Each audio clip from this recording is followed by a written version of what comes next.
With the Butt Kicker Gamer 2, what you see and what you hear is what you feel.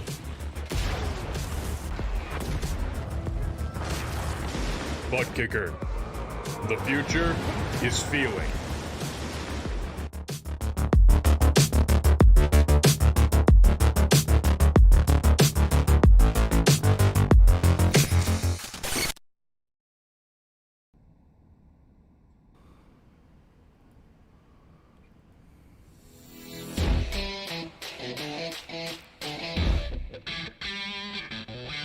Ladies and gentlemen, welcome once again on a Saturday night Nascom Online Stock Car Series here at the Las Vegas Motor Speedway.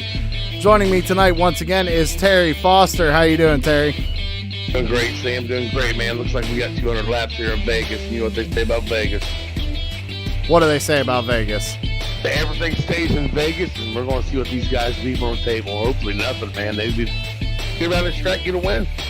Well, I tell you what, Terry, Tex didn't have a name for this race, but I decided to call it the Gambling Man 200. So why not? Why not? We're in Vegas. Everybody get your bets in for tonight, I guess you could say. But these boys are in qualifying. So let's see if we can't get a view on where everybody's at right now. See, a lot of people have set times already, Terry. That's what it looks like. Yeah, we've got Don in there right now. We still got Tex Perry, James Bunce, Tom Miles, and Mike Tipton. Yes, out there running a couple laps. So it looks like 4 guys still have yet to set qualifying times, but as it stands right now, it looks like returning Russ Charneski in the number 20 is on your poll right now. Patrick Cowgill in second, and Mark Arthur third.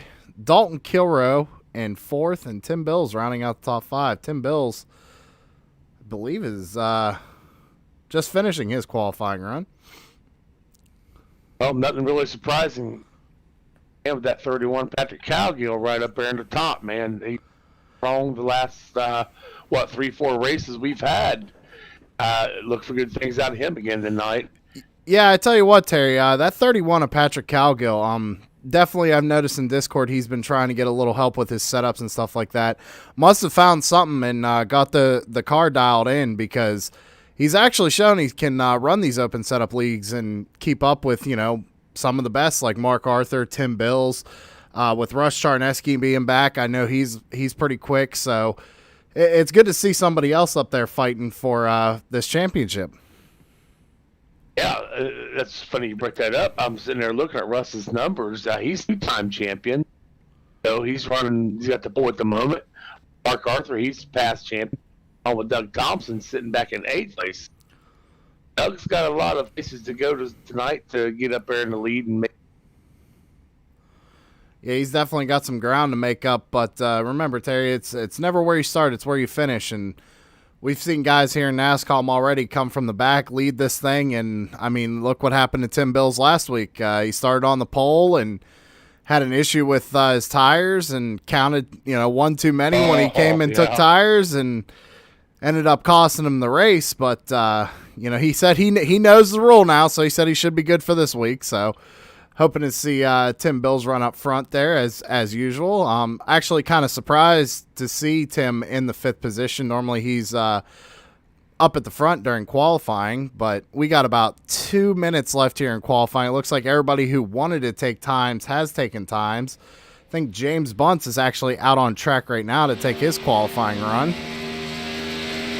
Get that 20 feet right up against that wall going down into turn 1 right now. Another story we got to look at tonight, Sam. 23, Justin Boonstraw. He missed last week. He's going to have to make something happen to keep up there in the points.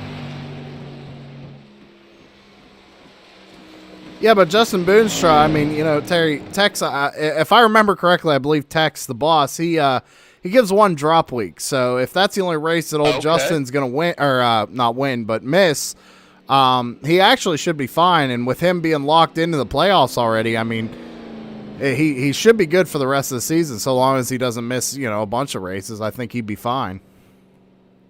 I don't know what happened. I'm only seeing a couple races up in the standings at the moment. Our fourth race, right? Yeah, we're in race number. This is race number 4. We had Daytona was race 1, Daytona Road Course race 2, then Homestead, now Vegas. Oh, see how Texas only got up 2 races. I believe. Are you looking in the Discord? Because I am. believe the most recent one he posted is the recent point standings, if I remember correctly. Because I believe it was Dalton, I think, had the points lead, if I'm not mistaken. Let's just double check here. Yeah, Dalton Kilroy has the points lead with Patrick Cowgill in second. If you don't mind, what did he post? If you're in the Nascom Discord and you go to standings, Yeah, that's where I'm at. that's the second one, the second picture. Okay. Yep. Okay. So I got you. Yep. I see how he's doing that. Thank you, sir. But looks like these boys are actually starting to grid up, Terry. And I'm ready for this race. I mean, we ain't got the 13 drivers. I think it's going to be a tight race tonight. Sam, you and I was in Discord with some of these guys earlier, listening to how they're trying to set their cars up. We heard a couple guys say, loose in, tight out, tight in, loose out. So, who hit the nail on the head tonight, man? I'm not sure, Terry. Do you have a pick for tonight, though? Man, I haven't seen Rush run, so I am going to fall back to the 31 of Patrick Cowgill. Well, there's Terry's pick for tonight. And I tell you what, Terry, after last week, we had another winner, first-time winner at least this season, with Jason Powell taking the win. I'm going to have to go with Jason again this week. I'm going to have to go with Jason. That 18 car, I know he likes to work on setups, so that car is always good on a long run. So I'm interested to see what he can do. Normally a short track guy, so these 1.5 miles can be a little bit of a challenge for him sometimes, I imagine. But I want to see that 18 car go to victory lane again. I'd love to see him up there too, but I've also got a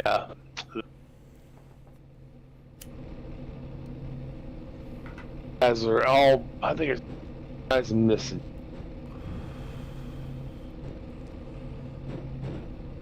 See, we still got a couple of guys to grid up here. Yes, sir. Just waiting for him to start rolling, and as you find, ladies and gentlemen, in the chat can see your qualifying results up on screen. Once they get rolling, I'll go ahead and run through your qualifying results here as they begin to roll right now. So, without further ado, Russ Charneski making his return here in the Nascom Online Stock Car Series is going to take the pole tonight. Starting to his outside is the 31 of Patrick Cowgill. Starting in third place is Mark Arthur in the number 12 My Little Pony Machine. Fourth place, Dalton Kilroy in the Daddy-O Chevy right on the outside of him. Tim Bills starting in fifth place after his foul up last week. Hope to see him get a good finish this week.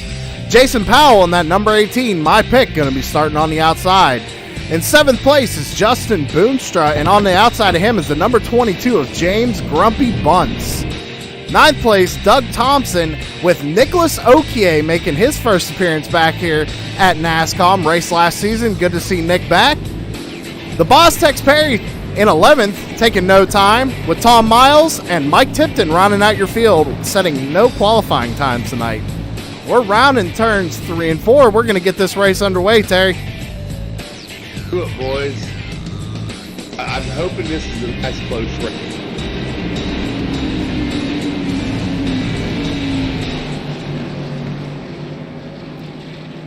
Pace car ducks in.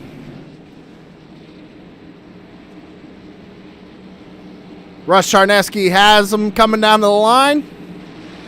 Green flag is in the air here at Las Vegas for the Gambling Man 200.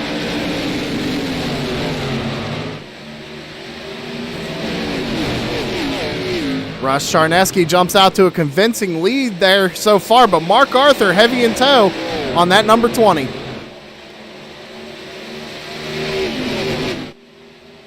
Mark Arthur looked like he was out of 20. Charneski, is that how it's pronounced? Yeah, Charneski.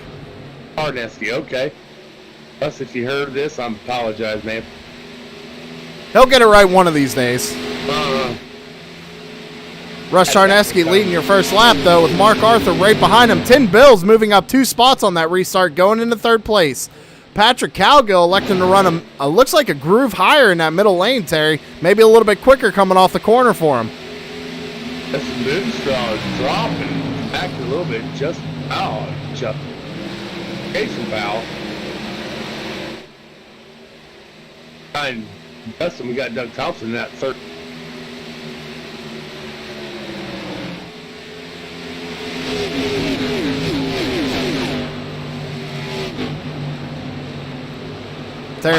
Terry, your mic is cutting in and out a little bit, man. Oh, sorry. I was wondering if it was me or you, but you definitely got a little bit of cutting in and out there. But okay, thank you, sir. I think you're good now. Let's see here. We got Russ Charneski out in the lead right now with Mark Arthur right behind him. Tim Bills looking to the outside of the number 12. We got 2 people in chat, Terry. It looks like we got Mark's mom and Michael Falk both going for the number 12 this evening. Of course they would. Well, at least one of them should go for the 12. I'm looking back in the field. Bob Mills in his Ford car, man, he fell back a lot already in 4 laps on this thing. Mike Tipton, I guess he's still in the pits or did not start this race. So the 4 car electing to drop back a little bit. Last lap, last time by, Patrick Cowgill, your fastest car on track in that number 31. Battle for 2nd place between Mark Arthur and Tim Bills. Tim Bills getting a run on the high side. He's going to get around the number 12 down the back straightaway. Like Patrick Cargill. I've been up all day. Patrick Cowgill kind of looking at the same thing on that outside. He's seen it work for Bills. I think he's wanted to try it too on Mark Arthur. Coming at lap 6 of 200, Russ Charneski is going to go ahead and lead that one as well, but Tim Bills closing in on that number 20 machine. Battle for 3rd place between the 12 and the 31 of Mark Arthur and Patrick Cowgill. Cowgill trying to hold Mark off on the high side, running the middle part of the track. He's going to get the pass done going down the back straightaway. Hey, remember, Sam, like I said earlier, we listened to these guys as they was trying to set the cars up. Mark was one of them that it wasn't having a big problem. It just couldn't hit what he wanted, I guess. And maybe it'll come around to him here before the race is over. But we still got plenty of time. Well, you know, Terry, as we've seen before out of that number 12, he's normally not too good on the short run, but once that long run kicks in, that number 12 car likes to shine. Oh, yeah. I have no doubt Mark will be up here after a bit, showing a little bit of contention. But catching up to the number 12 is that number 41 Daddy-O's machine of Dalton Kilrow. Probably trying to get around Mark Arthur here. He's going to take a look to the outside. Not able to get there just yet, but right behind him as well is Jason Powell looking on as these 2 battle it out for the 4th place, I'm sorry. Mark take it down there in the trio, down on the bottom. He gets a little bit of more speed down there to stay in front of that 41 of Dalton Kilrow.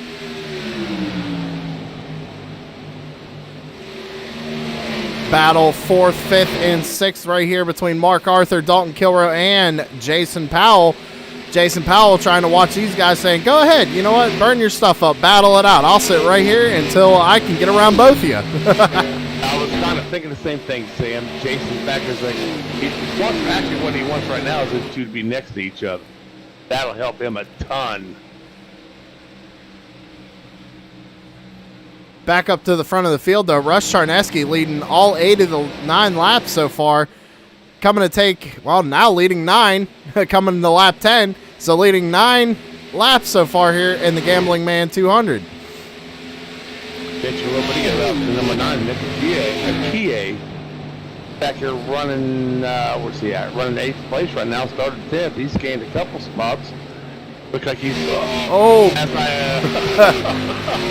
Maybe I'll stop talking about him. Little sideways drift there for the number 9 MF Racing Designs Ford Mustang. One of the only other Fords out on track right now, Nick Okie. Saves it and continues on, but that's definitely going to hurt his tires a little bit in the long run. Going back in the field, 85, the Boss Tex Perry. He started 11th, stayed in 11th. A little blink out on him, but he's on the track the way it looks. Tom Mills running in 12th, started 12th, doing the same thing. I think he's just chilling out for a little while.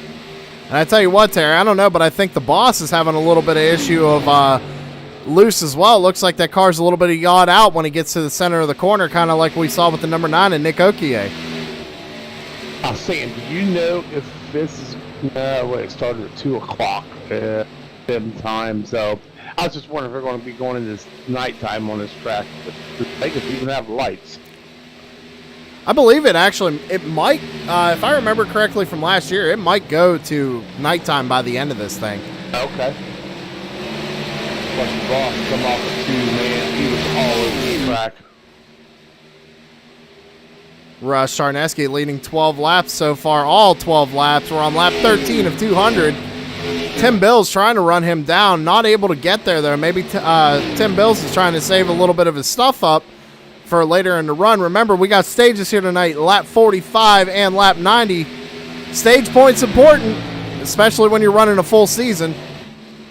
So we're going to have to see how this plays out. Miles, he's back here working on the boss, Texas Perry, man. I know it's only for 11th place, but hey, 11th place is better than 12th. That's 1 point.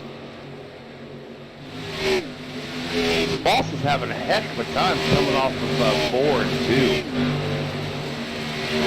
Yeah, the 85 definitely looking like he's struggling just a little bit tonight. As I said again, there he's getting a little sideways to the center of the corner and definitely hurting off the corner. Is Tom Miles definitely looking like he's going to get the pass done here in the next couple of laps. So we move back up. It's still the same as it was. Russ Charneski and Tim Bills trying to fight it out here for the first place spot, with Patrick Calgill got a little bit of a cushion in between both of these two packs here, running in third, still running that middle groove. I think he's got the car set up the way he likes it to run that middle groove. Worked out for him getting around to number 12 of Mark Arthur. And as I mentioned, Mark Arthur, him and Dalton Kilrow and Jason Power are still pretty much, throw a blanket over him right now, Terry. I think he chilled out a little bit. It doesn't look like Dalton is being aggressive as he was, 5 laps ago. Kind of chilled out, just stretching out the lead they got on that. Whoa. Kind of watching Dalton there, I thought he may have got a hair bit loose on that one.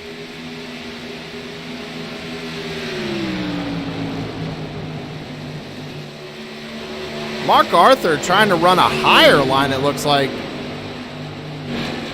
Probably seeing these other guys up front maybe racing a little bit further up, Terry. Maybe he's trying it just to see what it'll do. Interesting to see that 12 car go to the high side like that, with Dalton Kilrow actually electing to do the same thing. You got 3 cars right here running 3 different lines. Oh, man. Looks like Mark got maybe a touch loose coming off of turn 2 right there. Well, the boss, Texas Perry, I was watching him as he got passed by the 4, Tom Miles there. Man, he come off of 2 almost sideways, and that gave a chance for Tom Miles to capitalize on that and go into the place.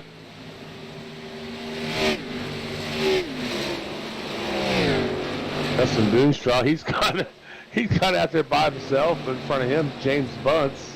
James started 8th, running 9th now, and Justin running 10th, started 7th. So Justin Boonstra falling back 3 positions from where he started, but maybe just trying to figure out the car. And Terry, I mean, if this is going to be a transition, remember like we saw at Homestead that, with the track cooling down, the cars are going to tighten up. So maybe these guys are planning on the lights coming on this evening and the car's tightening up for him. Maybe it'll work better for him in the long run tonight. We got 200 laps, long race here. Oh, Nick. And Nick dropped down to the bottom. He was sideways going down to the bottom. Got control of it. Oh, man. Whew. He was down below that white line sideways. But he got control of it, and as the passed him. 13 of Doug Thompson. There we go. So Nick Okier getting a big wiggle coming off the corner, going down to the apron, keeps it going. Looks like no scratches on that number 9 MF Racing's design machine. Big shout out to Michael Falk at MF Racing Designs. If you need a paint scheme, hit him up on Facebook, MF Racing Designs. He'll get you a great paint scheme. As you can see, he does great work. Shout out to Michael Falk. Well, you know what? You're right, man. I mean, you can look. Mark Arthur in the back of the 41, Dalton Kilroe. Dalton saves it. Wow. Wow. Just missed it, but Jason Powell was right on top of it, too. Luckily, Jason was able to back it off, yeah. stay out of everything. Well, let's see if we can't get a replay on that. It's worth it. So going down in the corner. Oh, Mark, yeah, just barely getting into Dalton there. Dalton saves it. Good job there. Man. But anyway, I was getting back to Michael Falk. You look at a lot of paints in this league that I run in. He does a lot of stuff for us. I'm glad he's a damn good painter because I was on a practice with him yesterday. He needs to practice around the track, buddy. Michael, I'm just messing with you, buddy. Jason Powell and Dalton Kilroe both get around Mark Arthur. Looks like that number 12 machine's struggling a little bit tonight, Terry. Yeah, maybe he didn't hit on what he needs. Again, long runs, if we keep it up, maybe he'll work that 12 back up there. Jason Powell looking to the inside of the 41 and Dalton Kilroe going on the back straightaway. Excuse me. Dalton Kilroe looking like he's just going to go ahead and let the 18 go on by. 18's going to move up into the 4th position. It's my pick. That is yours. That's we my got pick. One more to get around. He's going to get around my pick, of course, but but Oh, we can go ahead and take a look at Terry's pick of the 31 of Patrick Cowgill. He's still running in the 3rd position, pretty much all by himself. Russ Charneski doing a good job. He's holding the lead with this race right now, but Tim Bills is definitely hounding him, trying to get around him, it looks like here, just not quite able to get there. yeah, being the first race for Russ, he really needs this win tonight. Maybe a couple stage wins. I help him in his points up for the season. Battle for the 1st position, the number 20 of Russ Charneski and the number 37 of Tim Bills. Tim Bills trying to get a run down the back straightaway. Seems like he gets the momentum, just can't seem to get there enough to make a pass quite yet. Russ Charneski running a little bit lower than Tim Bills. So I'm not sure. Maybe Tim's trying to save a little bit of tire to get around him. And Terry, we got someone coming to the pits. Of Patrick Cowgill making an early pit stop, maybe trying to short pit to get those stage points. I'll stay on Patrick and see what he's going to do. By the way, Terry, we got Michael Falk out in chat, and he says, you're 100% right. Yeah, I didn't have time to put the race actually on, so I apologize for that. Michael, you keep doing it, bud. You'll be fine. It can't do it in a day, that's for sure. Still only for the 31 car, Patrick Cowgill, as he's pulled out of the pits. But as you say that, Terry, we got Dalton Kilroe and Mark Arthur coming down pit road. I'll be staying. So we have had 3 cars pit so far. 4 sets of tires, though, so it's going to be interesting to see what these guys do. Fuel only, maybe a couple tweaks to the setup. Down on forgot it. Mark Arthur and Dalton Kilroe both come into their box. Dalton looks like he's going to get fuel only down and away. Mark Arthur fuel only and gone. Maybe a couple adjustments on that number 12 machine to get him a little bit tighter. He's looking like he's a little loose on a long run out there. So, but now we got our leader, Russ Charneski, coming into pit road, Terry. You know what? I'm looking at Nick's times, Mark's, Patrick's, Dalton's. I think they all might have touched something on that car to help them maybe tighten it up a little bit. Because everybody's in there a little over 8 seconds, and it only takes about 3 seconds to get fuel. Russ Charneski, no tires, and away he goes. Tim Bills coming down pit road after leading the lap, and Jason Powell right behind him. Looks like Justin Boonstra also coming down pit road, and the boss, Tex Perry. So green flag pit stops in full effect right now, as we got about 16 laps to go before stage 1 end. Nick Akia in his 9, I know he's down pits, but he's already a lap down. Still having troubles coming off of That was 2 there he just came off of. Making his way around the outside of Doug Thompson, who just come off pit road. Doug looked like he clipped the apron a little bit there, but keeps her going straight. Cycling back out to the lead right now. It looks like, Terry, it looks like your pick's gonna, yep, Patrick Cowgill to the lead of this race right now. Yeah. So that short pit definitely helped the 31. He came down, he got fuel. Not sure if he got tires. Let's see if we can, nope, definitely a fuel only stop, but he was about half a second quicker on his pit stop than Russ Charneski. So that half a second on pit road, as you can see, does a lot on the racetrack. Man, your pick, the 18 Jason Powell, look at his pit time, 23, almost 24 seconds in the pits. He must have swung a big hammer on that one. Jason Powell dropping back a little bit, but I tell you what, Terry, we got another person out in the chat there, name of Brad Howard, says Jason Powell is the man, better look out, he's going to the front. Brian's got a long way to go, buddy. We're only 31 laps into this out of a 200 lap race here in Vegas. Remember, we have a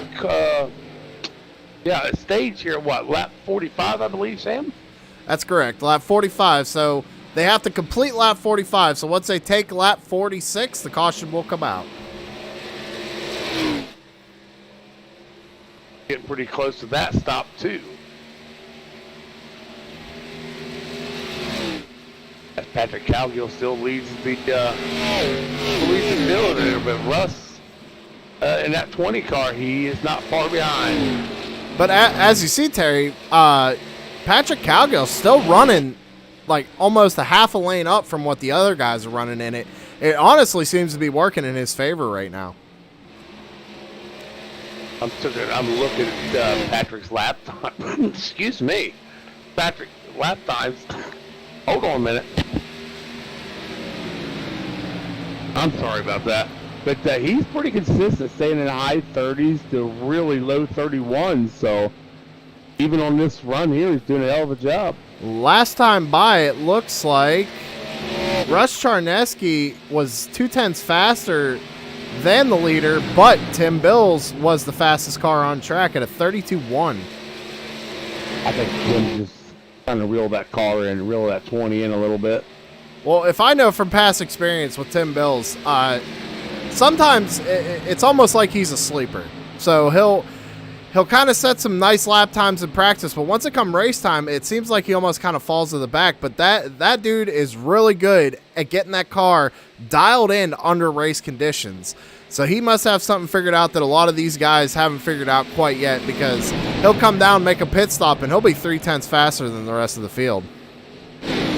Well, we seen something a little bit ago when actually these 3 front cars, you said it yourself, you could put a blanket on them. We could do it again right now. Whoa! Russ Charneski looking for the lead right here on the number 31. 31's going to try and hold. Oh, he pinches him down there. Coming off of turn 2, it's side-by-side down the back straightaway. Tim Bills also trying to push that number 20 car to the lead. I just wonder how Tim feels about that, seeing that happen. Pinching him up and down and all that stuff. Hard racing going on here up at the front. Blanket over your top 3 cars. Dalton Kilroe back there a couple of seconds back.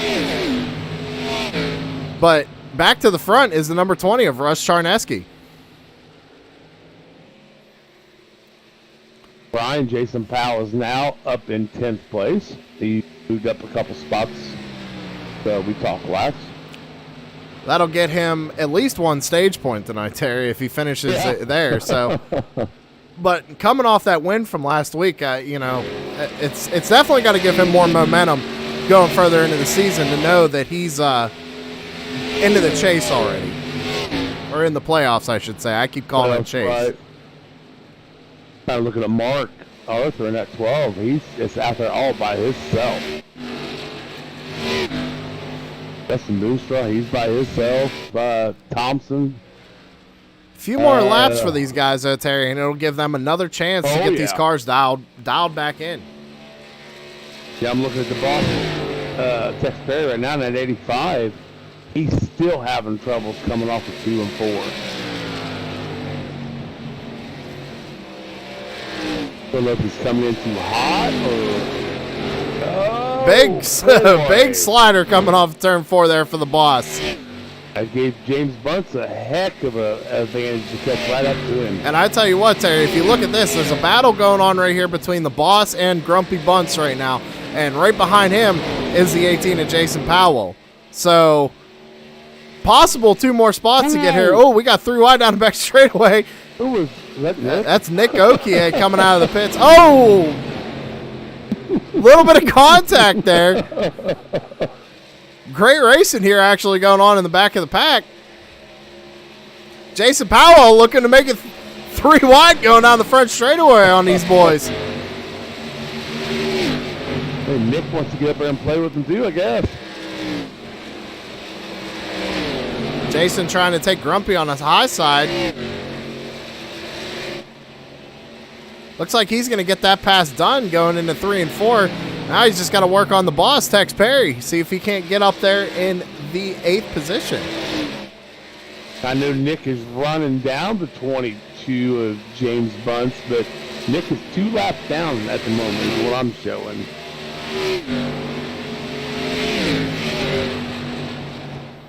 So definitely some issues going on with the number 9 this evening.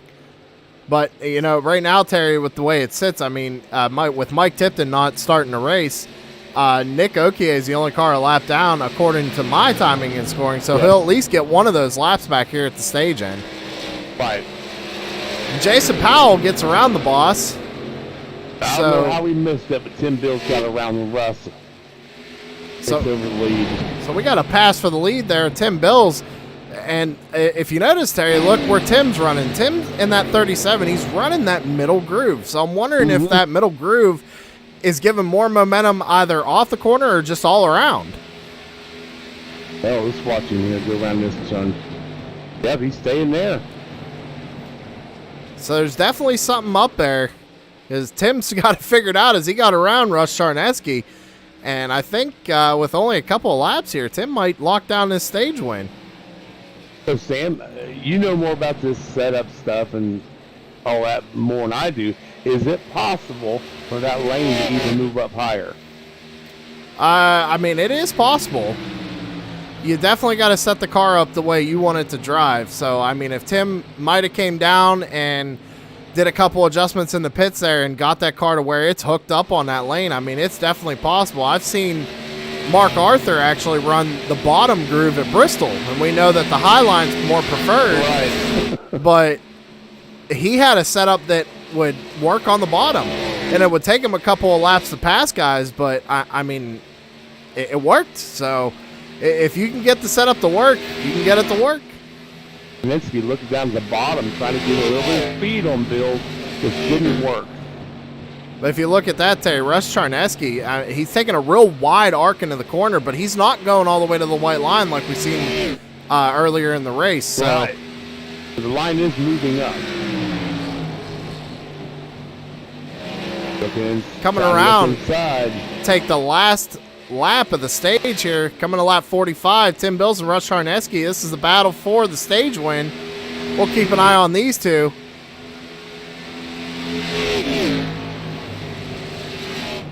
Going out in turns 1 and 2, Tim Bills running that higher middle groove. Russ Charneski kind of arcing it down into the corner, but not going all the way to the white line, losing kind of a little bit of momentum going down the back straightaway. Yeah, he did. But going into 3 and 4, it definitely looks like he gains on the entry of the corner, but coming off, Tim Bills, I think, can just get on the gas a little bit quicker. But coming out of turn 4, it's going to be Tim Bills, your stage 1 winner. How about that, Terry? That was a good race. I like to watch that right there. Stage 1, caution free. We love to see it. So yes, sir. Tim Bills, stage 1 winner. Russ Charneski is going to finish 2nd. Patrick Calgill 3rd. Dalton Kilrow 4th. Mark Arthur 5th. Justin Boonstra actually getting 6th place in the stage. Jason Powell managing to get 7th. The boss Tex Perry gets 8th. Doug Thompson gets 9th. And for points tonight, Grumpy Bunce getting 10th. Then we might as well round out everybody else. Tom Mills come across the line in 11th. Nick Akie 2 laps down in 12th. Of course, 11th and 12th do not get points for this. Stage points, that is. Well, I tell you what, Terry, while these boys are going to go ahead and take their pit stops, let's take a quick commercial break, and we'll be right back and see if we can't get an interview with somebody. Racing, you wanted the best, you got them 4 abreast, often imitated, never duplicated, the greatest show on dirt, the World of Outlaw.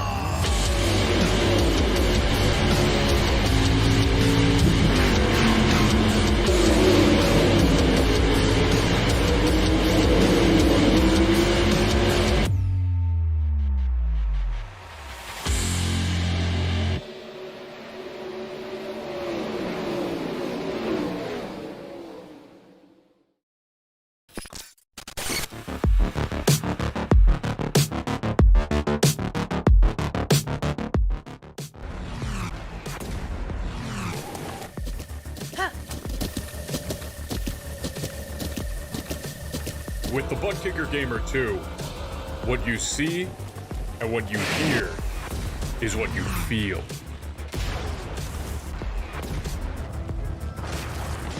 Butt Kicker. The future is feeling.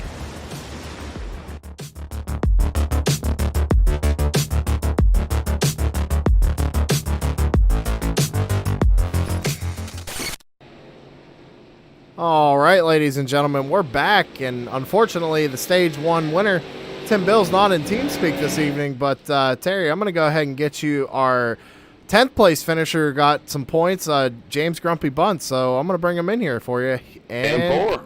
You got him. James Bunt, Sam and Terry up in the booth. You got me? Yeah, hey Sam, how you doing, bud?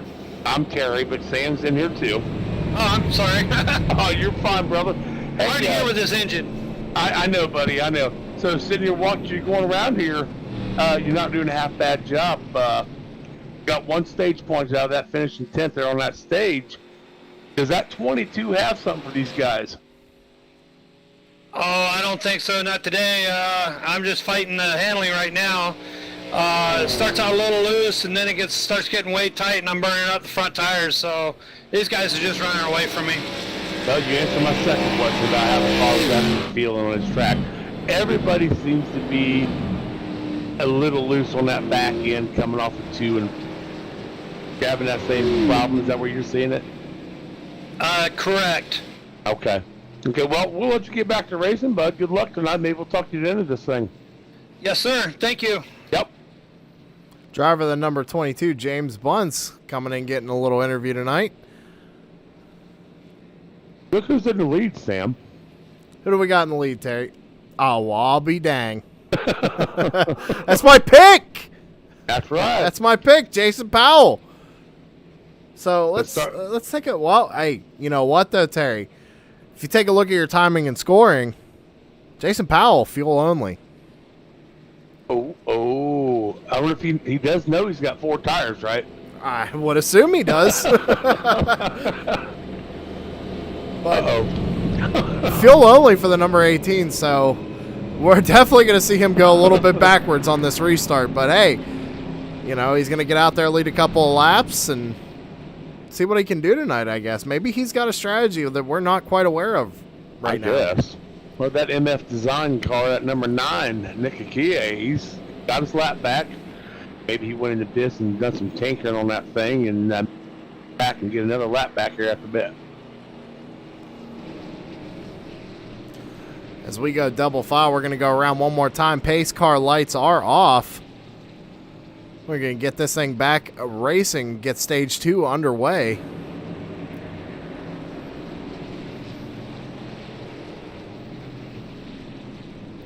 And I tell you what, once we get stage 2 going here, get these boys fired off, Terry, we're going to do a little bit of crank it up. In 4. I like to crank it up. Guys doing it when they're all packed up. That's the way to do it, and that's how I want to do it, so that's what we're going to do. Jason Powell just apologized for not calling the inside, but I don't think anybody was really upset about that. No. Probably not. But we're going to have to see what's going to go on, man. Now, here's the thing. He didn't take tires. Look who's behind him. My pick. Patrick Calgo on the 31. That has fresh tires. This is going to be interesting. So I'm wondering if maybe Jason meant to take tires but had them unchecked or something, Terry. It's possible. But pace car is off. Jace Powell fires them off. We're green flag racing once again. And with green flag racing, we're going to go to a crank it up. Turn them up, ladies and gentlemen.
I tell you what, the Crank It Up cameras are always awesome. I hope y'all enjoy them as much as I do. Battle going on here with Jason Powell and Justin Boonstra. Jason Powell going backwards. We're not surprised to see that. Only driver deciding to take fuel only on that last pit stop. But up near the front, we got Tim Bills out to a pretty convincing lead right now, about a half a second on Russ Charneski. But Terry's pick right behind him in third. Yeah, I was watching Tim a lot of that, man. Once he got around Jason Powell, he was gone, man. And he is out there showing that he's come to race tonight. Now, Patrick Calgill's just following up behind Charneski there. On back in the field, there we go. Doug Thompson, Mark Arthur, Tex Perry, James Bunce. These guys are kind of in their own little pack back there playing around. And unfortunately, it looks like Mark Arthur going backwards this evening. Man, yeah. Definitely struggling out there. And I actually looked at my timing and scoring, Terry, to see if maybe the number 12 decided to take fuel only that stop as well, but he decided to take tires. So interesting to see the number 12 back there in the back of the pack. Doug Thompson at 13 just got around Jason Powell also, and next one, boss Tex Perry to be working on Powell shortly, I would imagine. But I tell you what, Terry, even though Jason Powell started up front, he didn't take tires. Everybody got around him nice and smooth.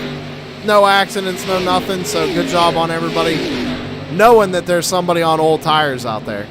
Well, Sam, I'm looking at Tex Perry in that 85. He also took fuel. Does not have any time in for tires. Wow. So, again, I'm wondering if these guys, maybe it's like the strategy that they had last week with Jason Powell and Mark Arthur. Remember, we interviewed Mark last week. I think it was at the end of stage 2, and he said that they had to pit 2 more times. Now, they only had 3 tire changes, but they used 1 after stage 2, and then they had 2 pit stops left for the last stage. And Mark said, well, I can take tires both times the last stage. So I'm wondering if that's how they're trying to play it out here at Vegas. Very well could be. Tex Perry gets around the 18 of Jason Powell. Drops back 1 minute under 5. Next to work on Jason Powell will be that 22, James Bunce. We saw him during the caution there, he's telling us that the car's a little loose coming off 2 and 4. And it looked like he may have touched it up a little bit, Sam. It looked like he's running pretty good. Let's see here. Yeah, Nick Okie running in 12th, got one of his laps back. So if he can just hold on this stage and nobody else goes a lap down, he's going to be back in the lucky dog spot one more time and get that number 9 MF Racing Designs Ford back on the lead lap and possibly contend for this thing. Yeah, if we get a stage point or 2 or whatever it needs. Man, Mark just keeps falling back. Next car to get him beat Tom Miles. Wow. And Tom's looking on him. I was going to say, going down the back straightaway, it looked like the 4 car had a little bit of a run there, but backs off just a little bit. Definitely got a run there going into the corner. Almost got into the back of the 12 right there, but yeah, Mark Arthur definitely looking like he's struggling a little bit tonight. Dropping the bottom, trying to get a little bit of a gap over Mills. Miles, is it Mills or Miles? It's Miles. Okay. Yeah, and the 4, Miles, man, he has got a heck of a run off of 4 on Mark Arthur. Back up to the front, though. Tim Bill's still leading this thing with Russ Charneski running second and Terry's pick, Patrick Cowgill, running in third. Yeah, nobody behind him to even been challenging for that 3rd place spot at the moment. So you know what I'm thinking, Terry? What's that? That it just popped into my head because we said Jason Powell, the number 18, obviously didn't take tires. He's Right. going backwards. But we know that these guys run half fuel in this series. So they're going to have to pit before the stage end again. Yeah. Now, when everybody comes down pit road, I don't see everybody taking tires. I don't see everybody taking tires, but I see that number 18 taking tires. Yeah, I can see that too. But I don't know. What I'm thinking is that he's trying to get more stage points, but I don't think it's going to work for him just because he's dropped back so far already. Yeah, not this time. He needs to get around Mark Arthur and at least get 1 stage point. But we still got almost 30 laps, Sam. Go to that stage, what, lap 90, I believe? Yeah, lap 90. So we got about 26 laps yet before the end of the second stage. But if he splits that and he short pits everybody, I mean, it's possible he could at least gain 5 or 6 spots. Yeah. I think if I was Jason Powell right now, I would be following Mark's footsteps when he goes down to the tri-oval. I think I'd stay down there with him. Maybe get a little bit of a draft off of him. Oh. Mark's been going down on that tri-oval down at the bottom. Trying to cut the track off. There he goes. Yeah, and Jason stayed high. That just gives Mark even just a little extra more. Yeah, I think Jason's, I wouldn't say struggling, but he's definitely hurting on them older tires. But as Tim Bills crosses the line here, we're going to go into a cockpit view of Tim Bills and get a lap on board here with the man leading the race. He's going to go down. He's actually putting it all the way down to the white line now. Nice smooth exit coming off turn 2 down the back straightaway. Vegas, a really bumpy track. Going, looks like he's a nice wide arc down into the corner there, almost getting to the white line, but not quite. Coming out of turn 4, down the front straightaway, and that's a lap around Vegas. You're doing that, Sam. I was looking at our time and scoring at Dalton Kilrow. Let's see, his last lap was a 31.86. As of right now, he is the fastest in the top 5. But not by much. If you look at Tim Bill's last lap time, it's 31.89. But you're right, Terry. I mean, Dalton Kilrow maybe got that car hooked up after a couple of pit stops. Definitely setting some pretty impressive lap times out there. Almost. Oh, as he blinks out a little bit, I believe.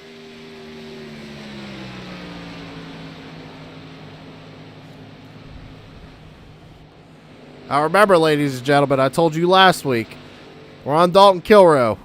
Give me a Captain Save Fuel in the chat if you're watching. Yeah.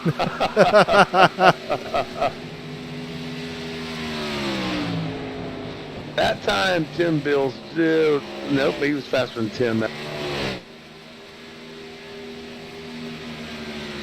But maybe Dalton could be running a little bit harder. Maybe he's trying to get more stage points. I mean, he's running in 4th spot.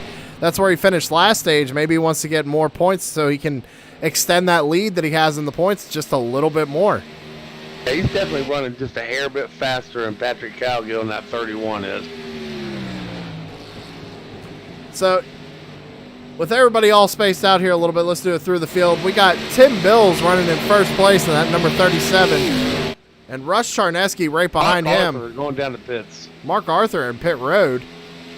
And before we do it through the field, let's see what's going on with Mark. Something not right with that number 12 car tonight. Something's off with that number 12 tonight. Taking tires too, Terry. He is. I know Mark took tires that last pit stop. Well, that would leave 2 sets at least with the number 12 as he's down and away. But then again, Sam, he's been falling back. Maybe he's done a turn, a wedge, or a spring adjust or something, to that car. I don't know. He might have some kind of strategy that we're not aware of, but Mark Arthur down and away on pit road. If that's the case, I could see him finishing this stage almost going a lap down. I don't think he's going to go a lap down, though. Can't tell on my timing and scoring. I know Tim Bills was about to catch him, but it looks like he barely got out in front of Tim Bills. But with them fresh tires, he's going to pull away. And with everybody still having to pit, again, maybe Mark Arthur trying to short pit everybody a little bit and get some kind of stage points out of this second stage. Very well. I mean, he's got a long way to go to get that lap back. But again, if everybody pits, he'll get it back.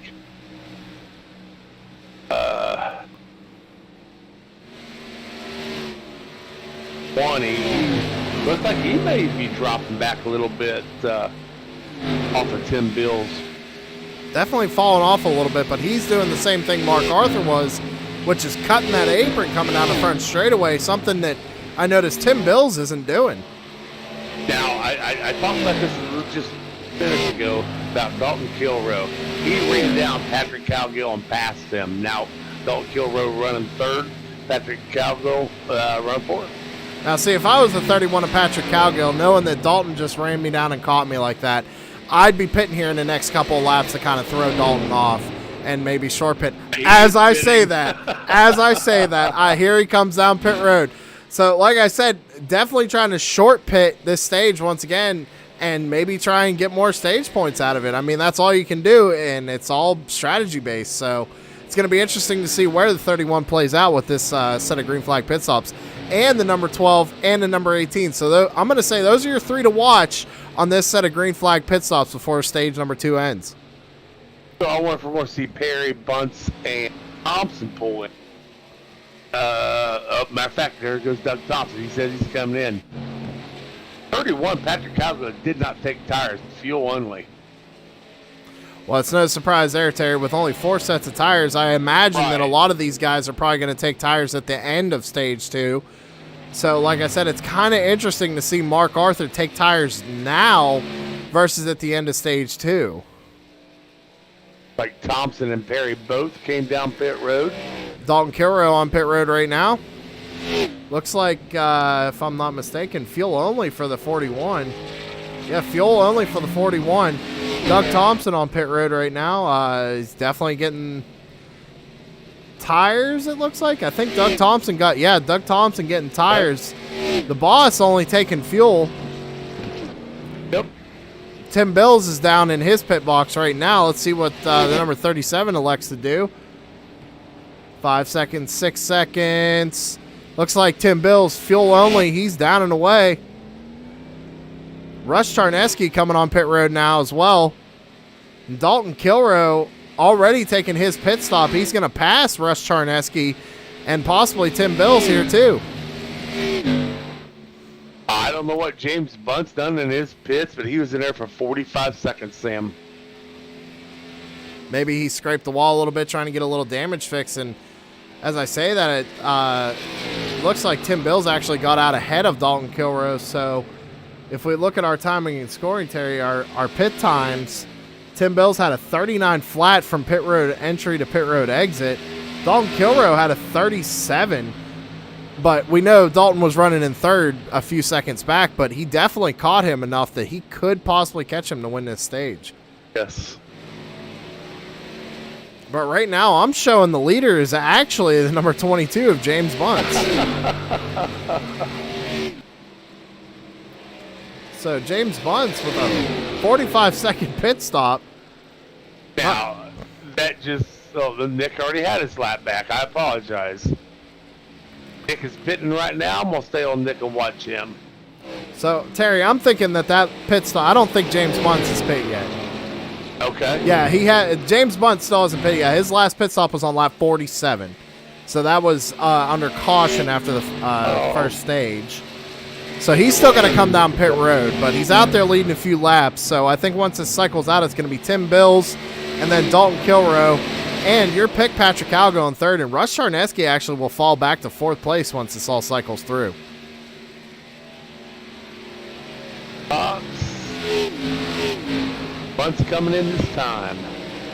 Hold it out. And there you have it, ladies and gentlemen. The number 22, James Grumpy Bunce, coming down pit road. You're going to have to see what he does once he gets down into his pit box, but that's going to give the lead back over to Tim Bills once this cycles through. Fine, and Nick Key only. Nick Okie coming off pit road.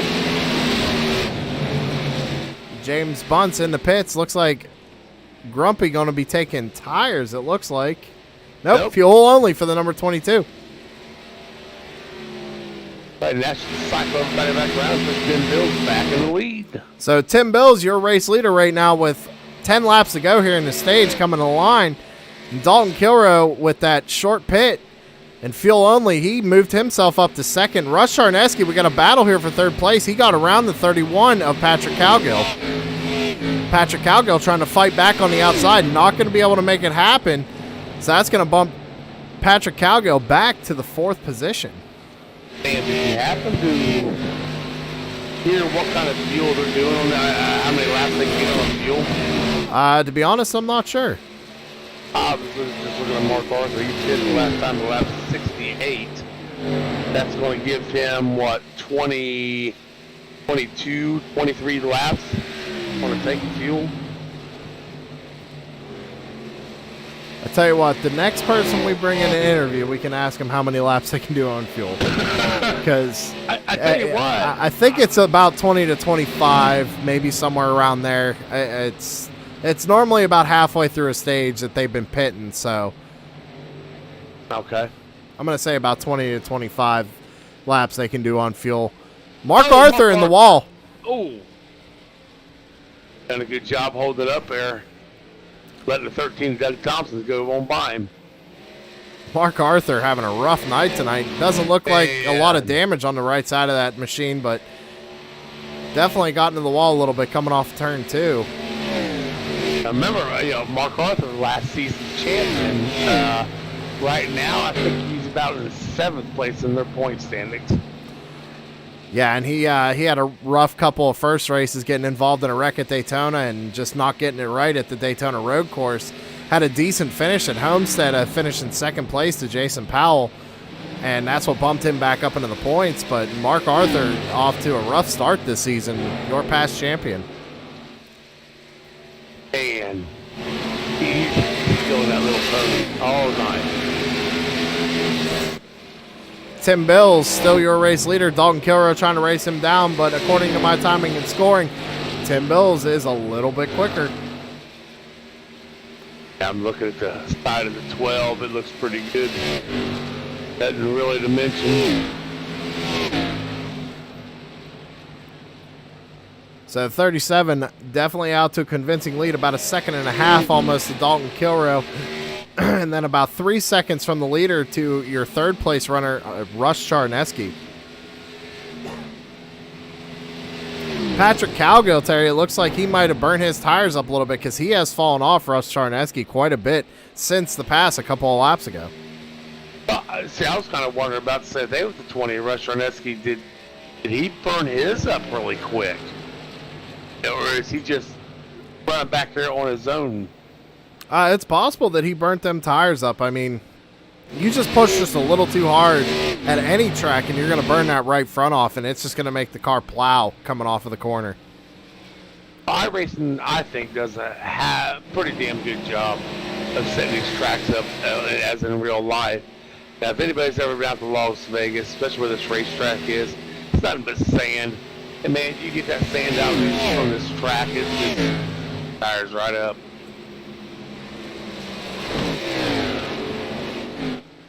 I think that might be one of the reasons they gave him 4 tires for tonight.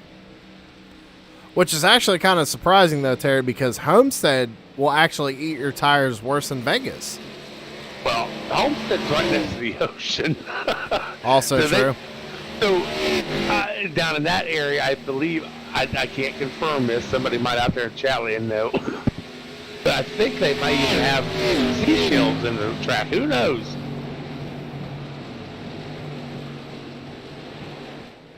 About 2-3 laps to go here left in the stage number 2. And then we got 110 laps to the last stage, and it's going to be interesting to see what these boys pull away with here. But Tim Bill's definitely shown these boys how it's done tonight. As he's actually, he hasn't actually pulled too much on the 41 of Dalton Kilroy. It's still about 1.3. Mark Arthur working on Boonville right now, getting around him. Remember, Mark's got fresher tires.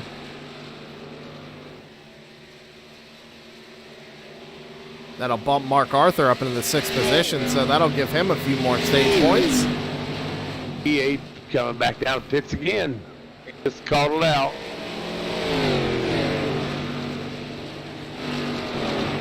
Well, I don't think he is this lap. I went to him as soon as you said that, Terry, and it looks like he just couldn't get woed up enough to make the commitment to that pit road. So here we go, final lap of the stage. One more time, Tim Bills through turns 1 and 2. About 1 point. He's actually gained a little bit on Dalton Kilroy. It's about 2-second lead over Dalton Kilroy. And Russ Charneski trying to run down Dalton Kilroy, but definitely not going to be able to get there as Dalton goes around the number 9 in Nick Okier. And Nick's been saying he's really slow. I don't know if there's something wrong with his car or... He's definitely got some right side damage if you take a look at his car, Terry. He's got right front damage, but caution comes out, and your stage 2 winner, the number 37 of Tim Bills. And they do have a quick repair, correct? Yes, they do. One quick repair here in Nascom. While we're under caution and these boys go to get their pits, I want to go ahead and say, if you are interested in joining the Nascom Online Stock Car Series, I will go ahead and give me 1 second here. I will put up our race info once again. You just go ahead and copy that Discord link, join the Discord, shoot the boss, William Tex Perry, a message, and he'll get you squared away, get you a number, and get you racing here next Saturday with us. And another thing, Sam, yes, it is an open setup league. Most of these guys in here will help out, want to set up for you. You tell them what's going on with your car, they can probably tell you how to fix it. Well, Terry, that being said, these guys are going to come down and take their pit stops, and we're going to go to a quick commercial break and see if we can't get somebody an interview.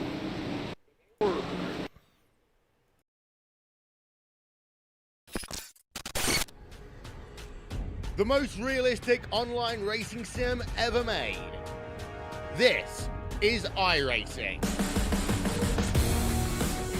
Detailed laser scan tracks, fully dynamic, real world cars, and over 50 series to choose from. 6 online world championships offering over $400,000 in annual prizes.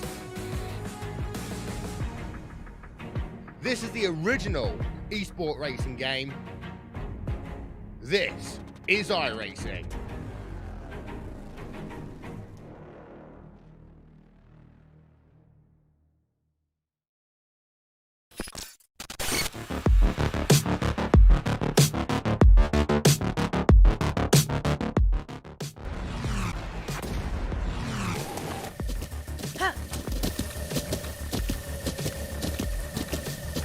With the Butt Kicker Gamer 2, What you see and what you hear is what you feel.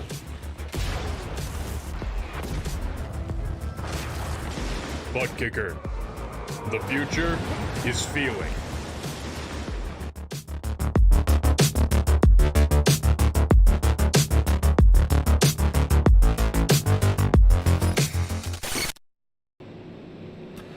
And we're back, ladies and gentlemen. So Terry wants to go ahead and talk to the number 12 of Mark Arthur and see what's going on with him. So Terry, you got Mark Arthur.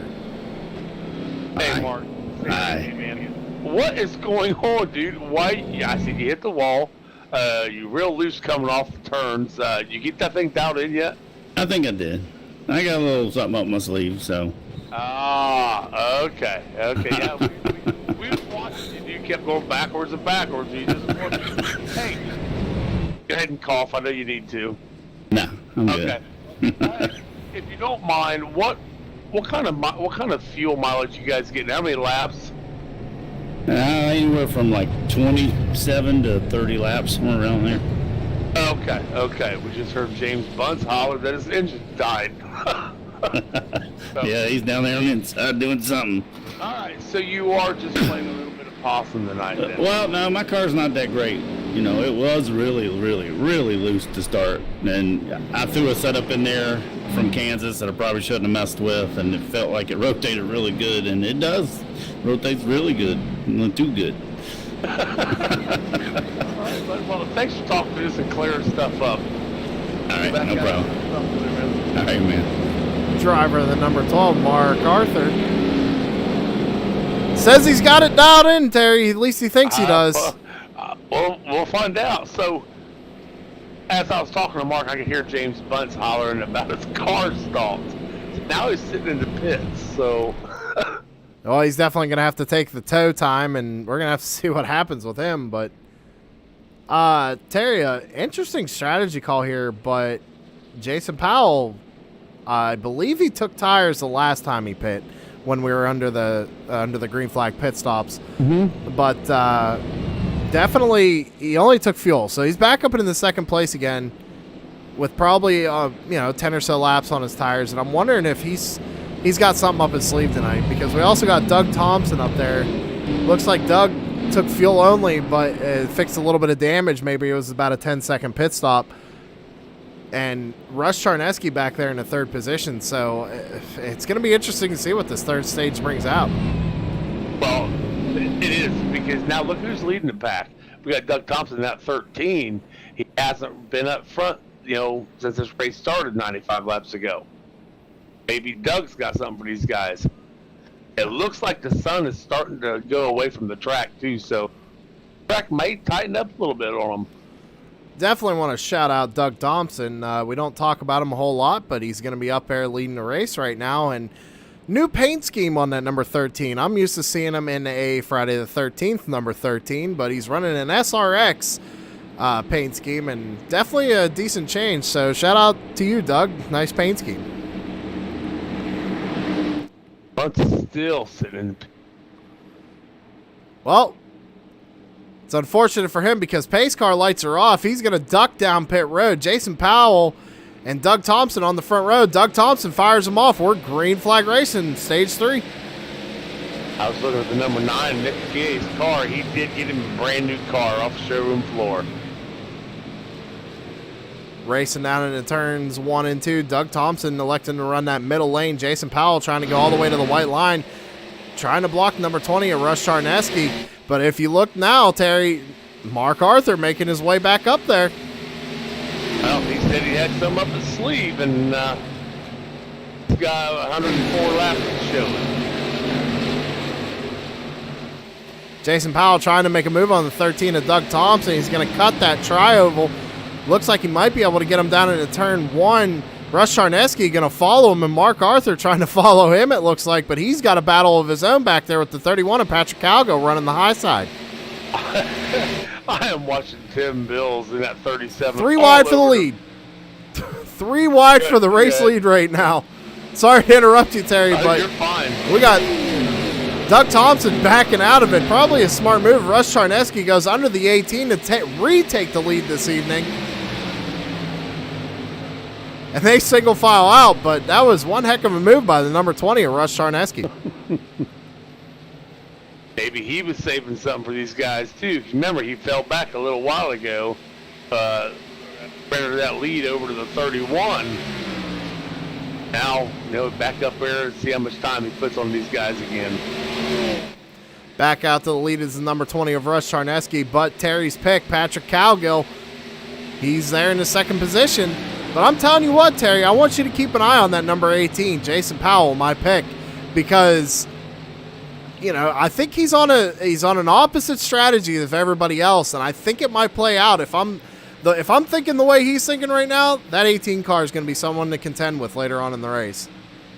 Another one, even though he speeding in pits, he had to go back to the back. Tim Bills is already up to 7th place. As he gets around Mark Arthur. Now, Mark Arthur looked like he had something figured out, but now just dropping back once again. And, I mean, he looks like he took tires again that last pit stop. So, not sure what's going on with the number 12, but like you heard him saying himself, the car's just not where he wants it to be tonight. Just in that lap, he passed Tim Bills, passed Mark Arthur. Now he just passed Doug Thompson. Now he's going to be working on the 23 of Justin Boonstra. As Justin, little scrape of the wall coming off turn 4. That's definitely going to give Tim Bills enough momentum to get around him, make the pass nice and clean going down into turns 1 and 2. And Tim Bills going to look on the 18 of Jason Powell. He's got him as well going through turns 1 and 2 down the back straightaway. Wow, he is just tearing his track up in that car. Yeah, Tim Bills definitely has something figured out as he got a speeding penalty, it looked like, while we were under commercial break. He had to drop to the end of the field and now back up to 3rd place here in a matter of 6 laps.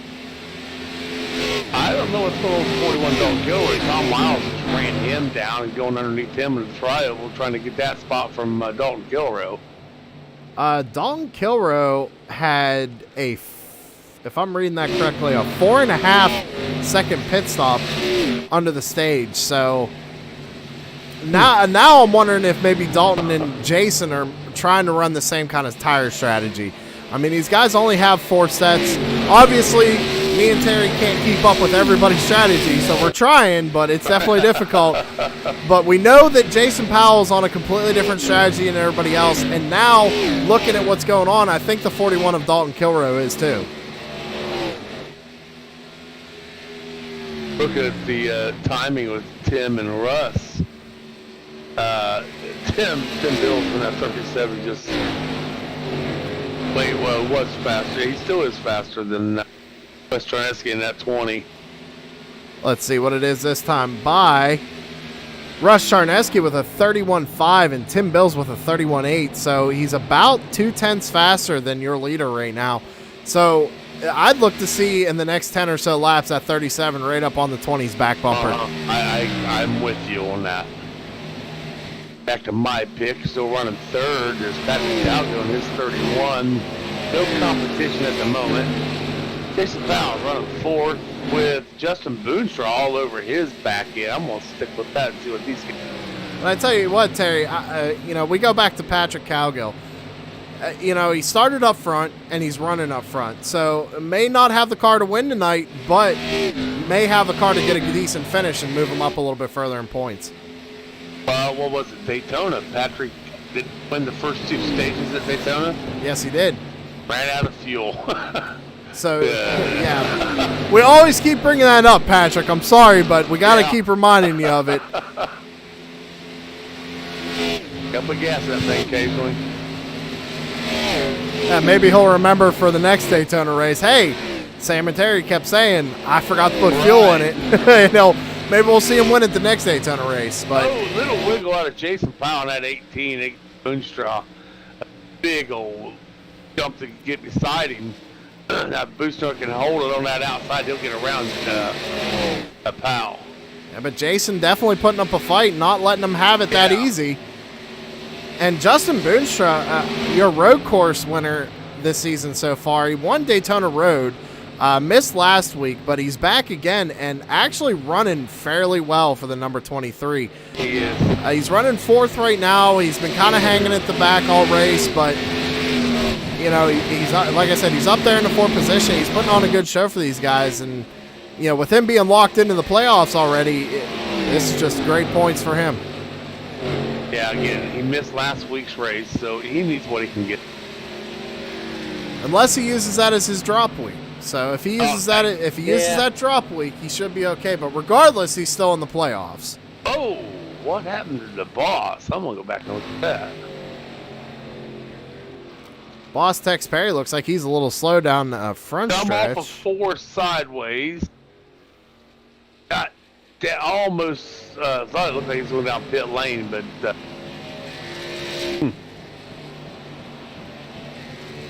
Car looks clean though on my end, Terry. So yeah, he didn't hit nothing. He is come off that turn. But back up to the front, that gap looks like it's closing about a second right now between your race leader and second place. So Tim Bill's still running about a 10th or so faster than Russ Charneski. Tires are starting to, you know, bring the pressures up a little bit. They're starting to fall off a little bit. So Tim Bill's got his word cut out for him if he's going to catch Russ Charneski and regain this race lead. Right now, Tim Bill's only have 2 lap better tires than Charneski does. No, Tim Bills didn't take tires that last bit. No, he did. Well, Tim Bills, when he got that EOL for speeding out of the pits, I think he came down and topped off. Yeah, for it. No, that makes sense. Because he pit with everybody else, which would have been on lap 92. And then I saw him, while we were under commercial break, come back down after he let everybody by. So, little strategy there. He can run a couple more laps probably than these other guys can. You get a little bit more, yeah.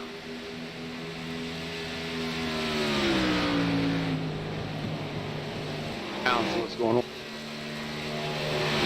Man, it pretty much stretched them all out. We got a little bit of stuff back here with Thompson and Arthur.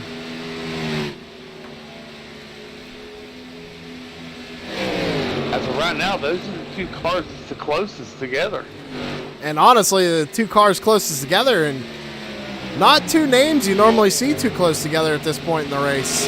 Doug Thompson trying to work on the back end of that 12 car. Mark Arthur get around him and take over the 7th position. Just can't seem to get there. And again, unfortunately, just another unlucky night for the number 12. Going back a couple spots, Dalton Kilrow running in 9th, started 4th.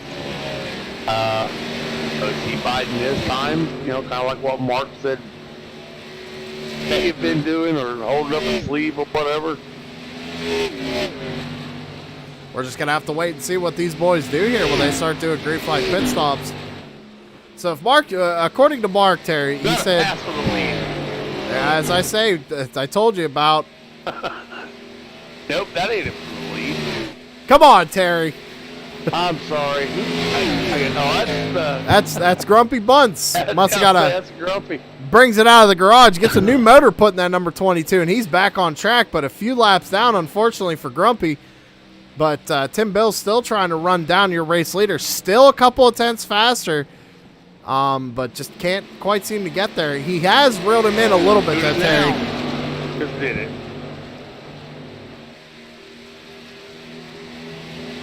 Right car number. Man, what am I looking at here? So 20 of Russ Charneski's leading the race. The 37 of Tim Bill's running second. Second, yeah. Patrick Cowgill. Cowgill, right. Well, come on, Terry. There's other cars out on the track. Can't focus on your pick all night. Heck, I can. Speaking of this, who's Jason Powell at? Jason Powell's running in the 5th position. So Jason Powell on a different tire strategy than the rest of these guys. So again, Terry, it goes back to what I was saying before. Now we're in, green flag conditions the rest of the race. Obviously, hopefully. Sure. So he's going to have fresh tires when these other guys are going to only pit for fuel. So that's where I think that the 18 is going to prevail. Look at the time and scoring, Sam. That last lap, Tim Bills slowed down. Just, hundredths of a... Yeah, he was 200ths of a second off of our leader, Russ Charneski.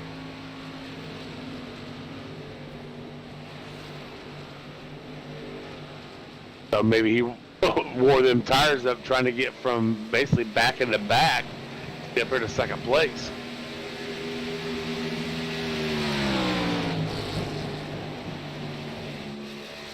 Go it again, see if you got anything going on. Everybody seems to be pretty spaced out, Terry, so it is. Why don't we here at lap 118 of 200, we're going to go ahead and take another commercial break, and it's going to be a little bit of a long one, so stick with us, ladies and gentlemen. We'll be right back before Green Flag Pit Stops.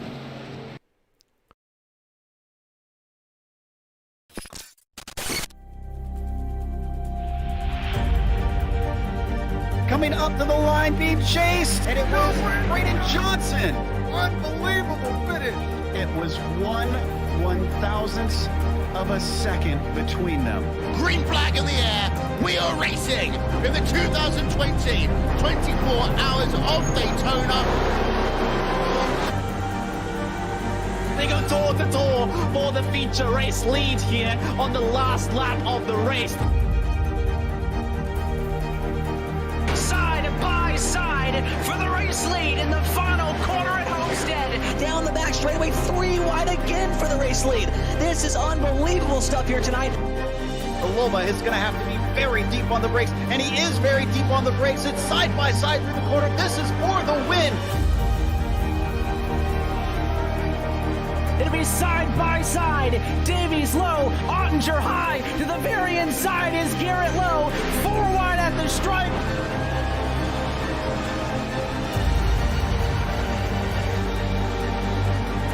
For all his work here on this outside line, neck and neck. Who's going to back out? Does anyone back out?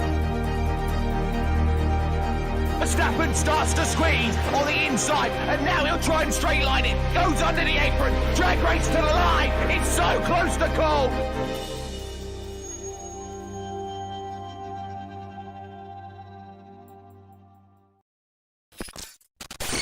We got big time problems with that motor, buddy. Hey, just between you and me, the idea is to avoid the other cars. Congratulations! You just set the sport back 30 years with that move. That move will put you in the Hall of Shame. You keep doing stuff like that and we're going to lose our sponsor. Looks like that's it for us today. Now I know why you got canned by your old team. It's over. We can't fix that damage.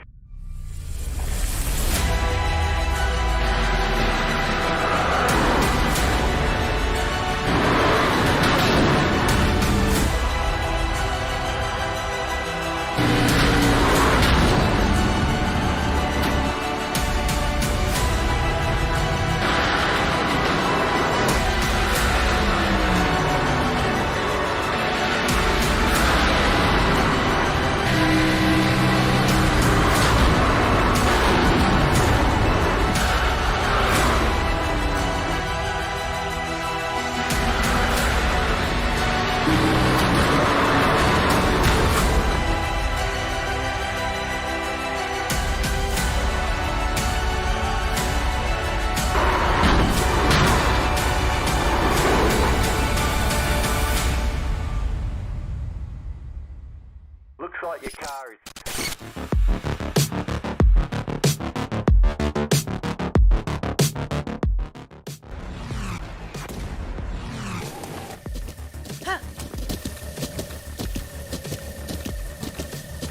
With the Butt Kicker Gamer 2, what you see and what you hear is what you feel.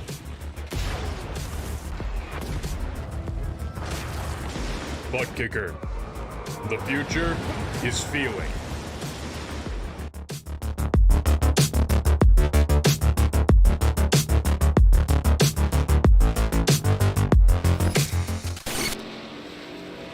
All right, ladies and gentlemen, we are back, and Green Flag Pit Stops have started here.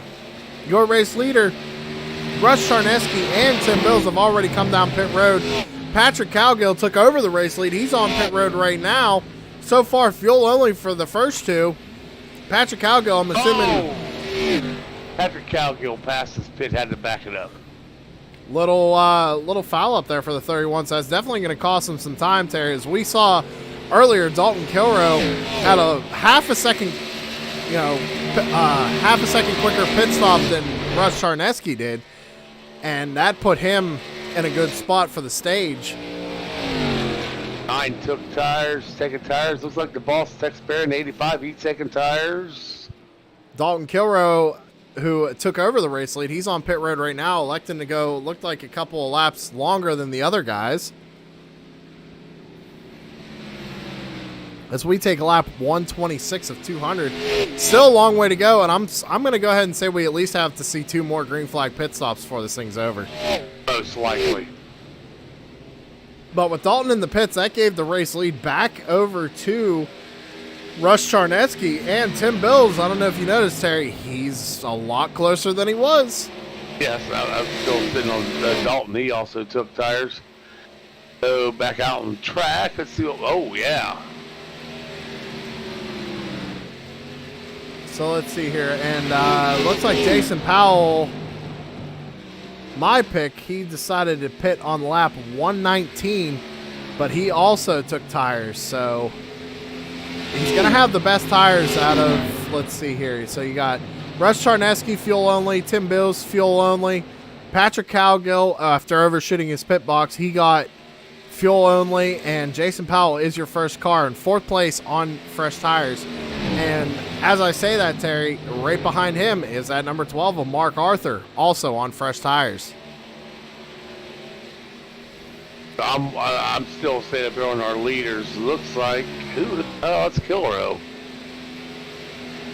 Coming around our race leader. Trying to get his lap back. Does it the hard way.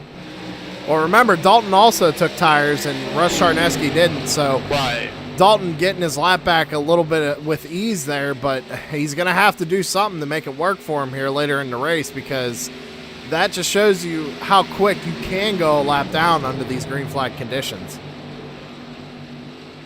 Looking back at Jason Powell, out of the top 4, he is the fastest. By almost a second. Yeah, your leader's last lap time was a 32.3, and Jason Powell with a 31.6. And don't look now, Terry, but Mark Arthur actually ran 2/10 quicker than Jason Powell with a 31.4. Yeah, I don't know what he done to that car, man, but it is hugging that. Oh, man. He got that 12 hooked up, bud. And then saying that, back to another guy who took tires that last pit stop, 41 of Dalton Kilrow with a 31.2, but looks like Dalton getting a little out of shape coming off turn 2, because he was in the middle of the backstretch right there. Dalton's got a long way to go around this track to be in contention for this one. But then again, we're at lap 130 now, so we still got 70 laps to go.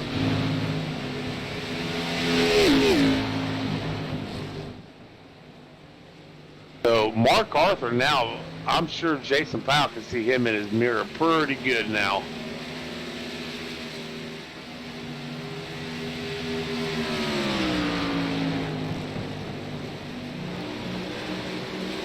Who's you saying?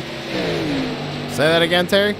Oh, there you are. No, I was just letting you do your thing, man. I was saying Jason Powell has got to be looking in his mirror and seeing that 12 of Mark Arthur slowly creeping up on him. Jason Powell now going around the, oh, not yet, he ain't, but he's working on Patrick Cowgill on that 31. Yeah, Patrick coming in this time.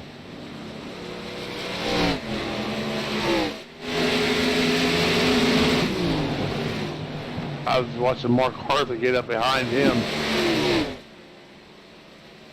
So Patrick Cowgill deciding to come down pit road once again. Interesting call. Because the last time he pit, well, I can't see it right now because it's telling me he's in pit road, but I mean, I could have swore he only pit about 10 laps ago, Terry. That's what I kind of thought too. I don't believe. While Patrick Cowgill comes down pit road, I'm going to go ahead and do a little shameless plug here. If you guys haven't already, the new sponsor for the stream is Butt Kicker, so be sure to go check out Butt Kicker products. If you want to get a better feel for your racing rig, Butt Kicker is the way to go. It'll give you the vibration and the shift clunks and everything you want to feel like you're inside a real race car. So big shout out to them. I've played their commercial a couple of times already. I also want to plug my personal sponsor, MF Racing Designs, one more time.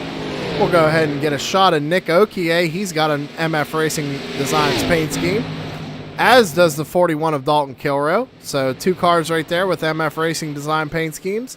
Check him out on Facebook at MF Racing Designs, and he'll get you hooked up with a solid paint scheme.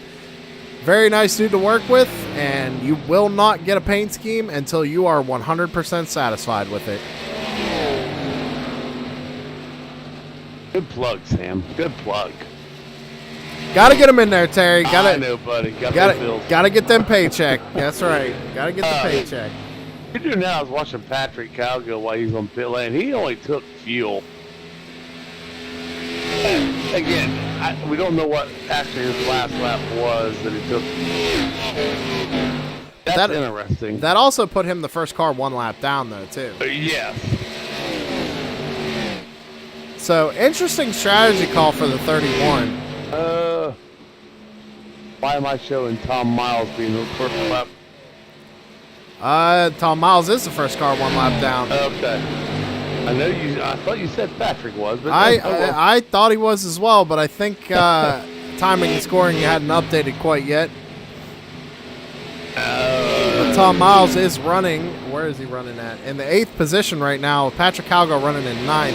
And the 4 car actually getting up in the wall a little bit there in turns 1 and 2. And don't look now, Terry, but that put Jason Powell and Mark Arthur up to 3rd and 4th position. Mm-hmm. Got the boss Tex Perry right behind Mark Arthur, but Tex Perry right now showing 2 laps down. And like I said, Terry, those tires are going to play a factor because Jason Powell's only 3.5 seconds or so off of our race leader. And that gap is still closing. The race leader running a 32.5 that last time. Jason Powell with a 31.9. So he's definitely running almost 0.6 faster than your race leader right now and gaining every lap. And bringing Mark Arthur right behind him, right with him. Well, it's going to be interesting to see what the next green flag pit stops bring because you know Charneski and Tim Bills are probably going to take tires with them not taking tires that last time, but that could either be 1 set left or that's their last set. Man. It's definitely going to be interesting to see. Can Jason Powell get 2 in a row here? I mean, you know I'm pulling for him. That's my pick. Sure. But like I said, my guy. Okay. He's running back here in the 9th position, 1 lap down. He's got to get around Tom Miles. If a caution were to come out right now, he'd be kind of a sitting duck because, you know, he wouldn't be able to get his lap back. He'd have to take a wave around. Yeah. Like Tom Miles having all kinds of trouble in that number 4 car. And there it is right there as Patrick Calgo gets around the 4. That's going to put him in the A spot 1 lap down. So if a caution were to come out right here, he'd be the lucky dog. Wow.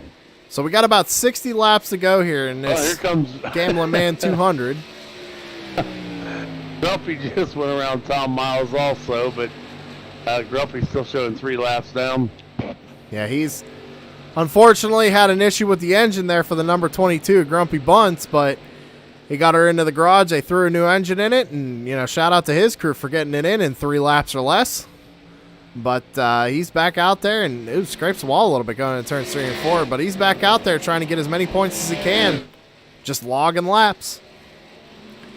Back up to the front, looks like we got a little bit of battle heating up between the number 20 and the number 37 as Tim Bills is catching, but don't look now because right behind them is the number 18 of Jason Powell, who has cut that 3-second gap down to 1.5 seconds. And it looks like the 12 Mark Arthur has actually backed off of the 18 of Jason Powell a little bit.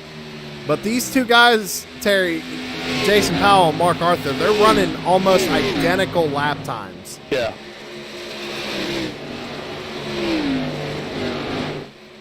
Yeah, And they're if- off by far. Well, if Russ Charneski and Tim Bills start battling, which it looks like it's going to start happening here in the next couple of laps, that's going to give Jason Powell a chance to get up there and start racing them as well. But it's again, I just want to see these green flag pit stops because I want to know what's going to happen. Yeah, He's got me on the edge of my seat here. Because you just saw Russ Charneski. He dropped down to the bottom, going to the tri-oval, and Tim Bills stayed right up above the line. So that did give him a little bit of advantage to get a little bit more on Tim. Going into turns 3 and 4, it looks like Tim Bills is still running that lane up, but he's taking a wide arc into the corner, so he's trying to get it down to that white line, but doesn't quite get it there until about the center of the corner. Russ Charneski is definitely running a little bit lower, decided not to cut the apron that time, but Tim Bills all over his back bumper going into turns 1 and 2.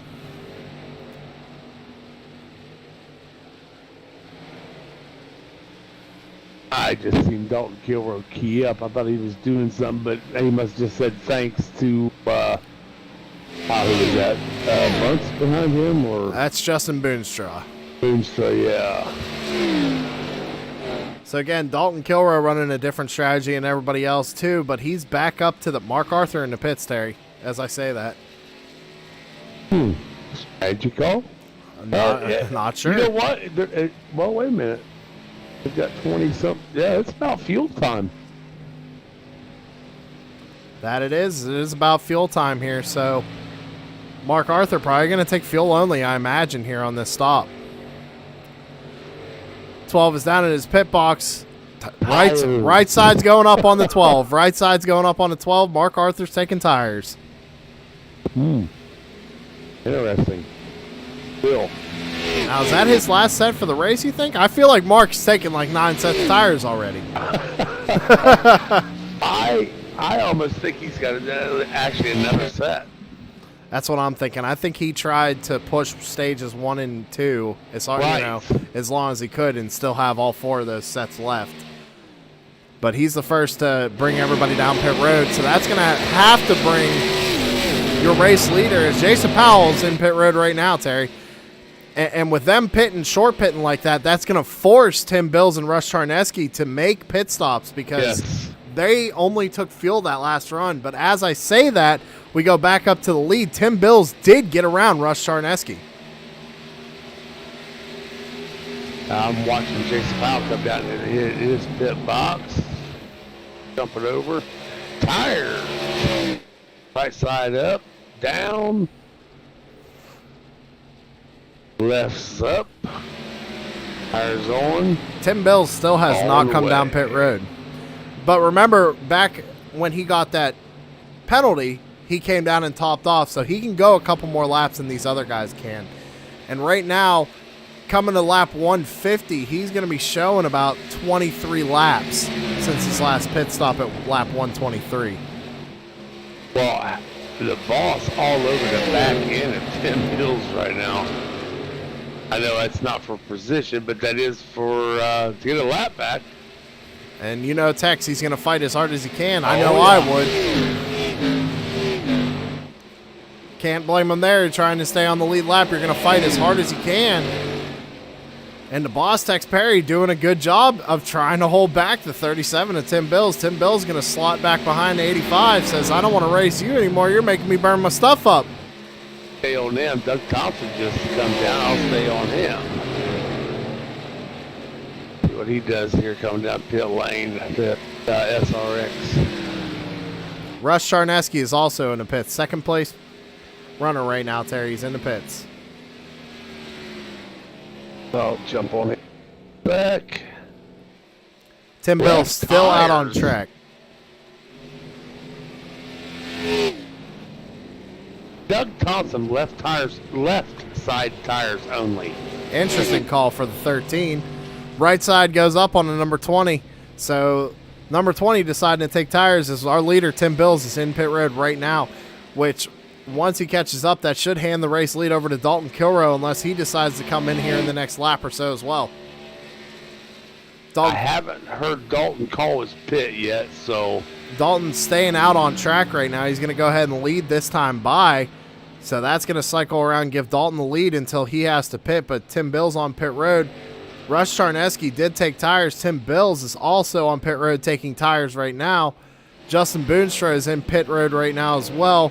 Patrick Cowgill on track. Last time he pit was on lap 132. He's running in second now after he passes Tim Bills on pit road there. So that would also put Mark Arthur up to third and then Jason Powell in fourth.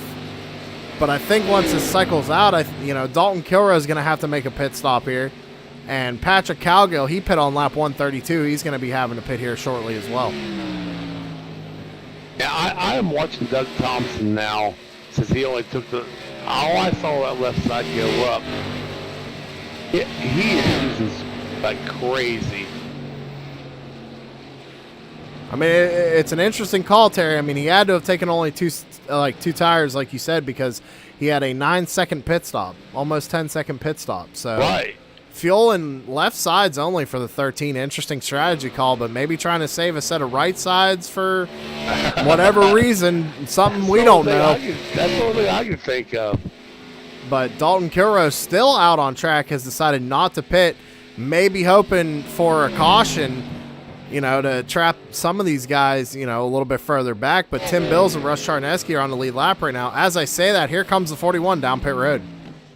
As I say, Dalton, if you're listening, you guys are stretched out pretty good. You might want to pit. As we all know, though, that number 41, I'll say it again, Captain Save Fuel. Yeah. Mark Arthur now is about to work on the 31 if Patrick Cowgill take over second place. Well, with Dalton coming down pit road, Terry, that's actually a race for the lead. It's Mark Arthur. Mark Arthur in front of Patrick Cowgill. Mark Arthur to the point. And I tell you what, Terry, even though they took tires, they short pitted Russ Charneski and Tim Bills, and they're about 5 seconds back off of Mark right now. I was looking at the same thing, Sam. So if this plays out, green flag, like I said, you got Jason Powell running back there in third place behind Patrick Cowgill, but Cowgill still has to make a pit stop. All these guys have pit between lap 145 to 155, and Patrick Cowgill pit on lap 132. So he's going to be coming down pit road shortly, I imagine, because at 160, he's going to be pushing 30 laps, about 27 laps. So maybe he's just trying to stretch. There's no way he's going to stretch us to the race. There's no way. Definitely not. I don't think he can stretch it that far, but maybe he's got his strategy a little bit different. He knows something that we don't know, but still out there running in second. Jason Powell, though, catching him fairly quickly. But to our surprise, after an interesting start, remember, it ain't where you start, it's where you finish. But Mark Arthur on lap 157, he's running in the race lead. Sam, we're seeing all kinds of stuff out here tonight. We see Mark Arthur fall pretty much to the back, leading the race. And another interesting thing is that we've only had the 2 stage cautions. Correct. Again, we just seen Doug Thompson left sides only. That was strange. I mean, it's just everybody's on different fuel and tire strategy. Wow. Let's see, and that's the thing. I mean, even before iRacing implemented the tire limits, Terry, in Blazing Pedals, we used to do it. We would have to count the tires to make sure everybody took the right set of tires, but it's not necessarily a new thing. It's a new addition to iRacing, but I've been in a couple of leagues that have done the tire limit thing, and it it makes for some awesome racing, number one, and number two, tons of strategy, and it's something that you don't get in a lot of other racing simulations. It's just you definitely get a lot more strategy here with iRacing, with the tires and stuff like that. You have to think, and I think that's why I enjoy it the way I do. And if anybody from iRacing happens to watch this stream, how about some tire wear in the dirt cars? There you go. I tell you what, Sam, you talk about that. I just sat here and watched Tim Bills and Russ Charneski get around Patrick Cowgill. And they are on a charge, buddy. They are on a charge, but they're still about 3 seconds behind your race leader, Mark Arthur.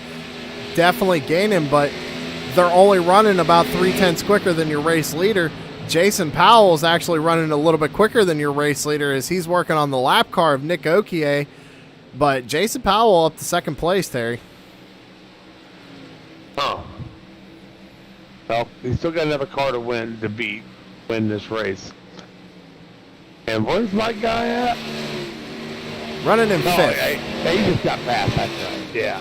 Yeah, and he's still got a pit, and from the looks of it, yep, coming down pit road right now. So Patrick Cowgill at 31 down pit road. So Terry, if you want to get an eye on him, you can see if he takes tires. And I'm going to go back up to the lead right here. Looking at the last lap times, Mark Arthur with a 31.8 and Jason Powell with a 31.7. However, in third place, Tim Bills a 31.4 and Russ Charneski with a 31.6. So leaders running pretty close lap times, about 2/10 or so in between each one. Tim Bills is catching the number 18 of Jason Powell, but that set of green flag pit stops definitely shaking up this field right now, because when we came in, Tim Bills was leading. Come out, Mark Arthur's leading. So now it's up to Tim and Russ. Are they, because I'm pretty sure they work together on setups and stuff like that. Are they going to short pit and force Mark and Jason to come down? Or are they going to stay out as long as they can? Because remember, Mark Arthur pit on lap 145. Yeah. Tim Bills pit 5 laps later. Well, you know, Sam, we could throw a dart at this race, and we're not going to hit anything you just said. That's very true. It's just so much going to happen right now. And Patrick Cowgill, he'll take 4 tires, so he's back out on track. And I'm looking at the actual track, not the cars at the moment. So they go into turn, where are they at here? 1. Sun's out. Well, it was. But most of this track is under areas. So they'll come off of this, and it starts getting lighter and lighter. The track is getting darker on these guys. So did Mark hit something on a long run, or when this thing gets cold, this track starts cooling down? Well, with the sun going down, I mean, I see what you're saying, Terry, because it's definitely looking a little bit darker than it was about 20 or so laps ago. So this thing could finish under the lights, but the lights are on, bud. That's what I'm saying. So with the lights being on, the track cooling down, I think it's kind of playing into Mark Arthur's favor. But that being said, Tim Bills just got around the 18 of Jason Powell for second. Wow. So, but again, Tim Bills has a few lap fresher tires than that number 18. Jason Powell pit on lap 147, Tim Bills on lap 151. So, I was looking at the 41 of Dalton Kill Road. He is, a little over 15 seconds behind fourth place of 20 of Russ Charneski. Yeah, definitely didn't hit on the strategy he wanted to tonight, but still running in 5th position. Having a good evening so far for the number 41. So if he can stay where he's at, it's going to be a good points night for him and probably retain that points lead. Did a pass for the lead here. Tim Bills looking on Mark Arthur, but not. Oh, Jason Powell's going to have to check up for Tim. Looks like he got loose going into turn 1 underneath Mark Arthur. I think he had to back off just a hair bit because Mark was getting down on that right side front end on him. But Tim Bills is going to go ahead and re-rack him, restack him, and try and get back up there and fight for it again as he looks to the inside. But all this battling, all that's doing is letting Russ Charneski catch up to this group of cars too. But Jason Powell's trying to follow behind Tim Bills and try and get second spot over from Mark Arthur. So, Terry, we're coming to lap 170. Yeah. These guys can make it on one more stop. Yes. After 170. Well, a couple of laps after 170. We'll say about 173 because Mark said 27 laps. Right. So Mark was the first one to pit out of this group. So I'm interested to see what's going to happen, because if he pits first and he gets out far enough, he might be able to win this thing if it plays out the way he wants it to. Very well could. And, almost 3 wide going into turns 3 and 4. Mark's going to get down on the door of Russ Charneski. Tight racing. You're using, but man, if they was touching on my screen. Definitely got down on the door of the number 20. He's going to race him really hard going down into turns 1 and 2. Looking back to the inside of the number 20, not going to be able to get there. 20 is going to try pinching down to 12 as well.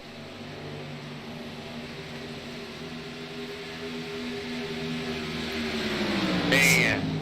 So we're getting back into the fuel window here. Jason Powell is probably going to be coming to pit road here, I imagine, in the next 5 or so laps. So I don't know, Terry. It's going to be interesting to see how this one plays out, because we know the 37 and the 20 got fast cars tonight. I mean, Tim Bills just drove back from 5 seconds after that pit stop and regained the race lead. But Jason and Mark are on a different tire strategy, so it's going to be, I don't know. Like you said, throw a dart at it and see what happens. Whoa, As I say that, Jason Powell coming down to pit road. And Mark Arthur.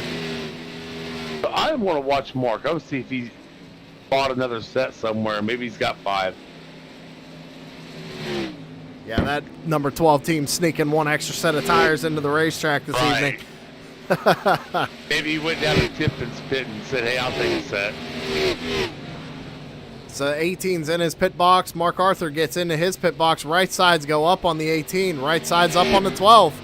There we go. I think that should be tires for both of those cars now. Yep, and they can make it the rest of the way too, Terry. Yes. And the thing is with 5 laps to go, if I'm trying to think here, or not 5 laps to go, but we got under 30 laps to go, and they can make it on fuel. Tim Bills and Russ Charneski still have to pit, and these guys definitely just short pit them once again.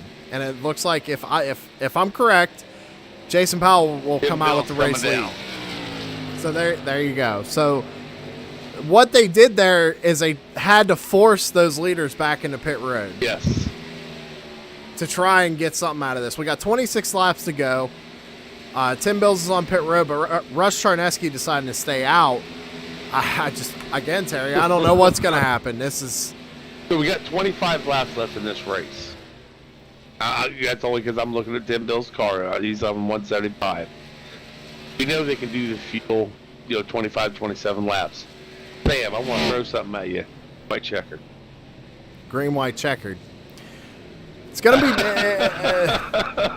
that's going to be the real question, because if it comes down to a green, white, checkered, who possibly saved a set of tires? Tires, I don't think I'd be concerned about, man. I'd be worried about that fuel. Can I go a couple laps under a green, white, checkered and still have enough to finish this race? I think if we came down to a green, white, checkered, almost the whole top 5 is going to have to come down. Right. I mean, even right now as it stands, I mean, Patrick Cowgill, I think he might not even be able to make it the rest of the way, because his last pit stop was on 161. And with 25 laps to go, Dalton Kilroe's leading right now. Captain Save Fuel himself. Dalton's got to be coming down shortly, because last time he did it was 154. So I am going to take a ride with Dalton inside his car to see if he's doing anything on fuel. Patrick Cowgill is in second right now, but he's 22 seconds off of Dalton. And Jason Powell is only about a second and a half off of Patrick. So with those two having to pit, it's going to cycle out to Mark Arthur and Jason Powell. Mark Arthur is right on the back bumper of Jason Powell. We got a repeat of last week between these two. As Mark Arthur trying to look to the inside, going down the back straightaway, not going to be able to get there. Jason's going to put up a fight just like he did last week at Homestead. But they got to watch, because they got Tim Bills right behind them, not too far. It's only about a second, and that gap's closing. Russ Charneski's about 5 seconds back right now. So, Captain Save a lot of whatever you've been calling him. He is not saving fuel.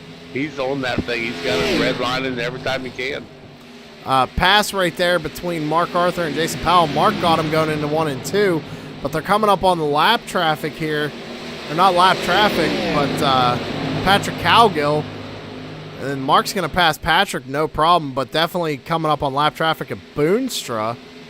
Boonstra's still on the lead lap, but about to go a lap down here.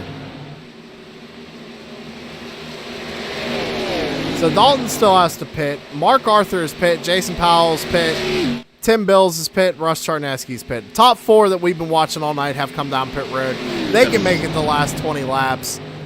And we got a blanket over the top 3 right now once this all cycles out. Mark Arthur, Jason Powell, and Tim Bills. So what's going to happen, I have no idea. But if these two up here keep racing each other, Tim Bills is going to fly around them, no problem. Charneski, he's approximately 4 seconds behind these guys, too. Behind Patrick Cowgill. So if we take a look at pit times here. Russ Charneski had a 46-second pit stop. Mark Arthur was a second quicker. Tim Bills was a second quicker. Jason Powell was 3/10 quicker. And as you can see, that makes up for everything on the track. A 10th on pit road could be a second on the racetrack. So yep. Jason Powell just got passed by Tim Bills. Jason Powell looking really loose coming off turn 2 right there. Tim Bills looking to the inside of Mark Arthur right now.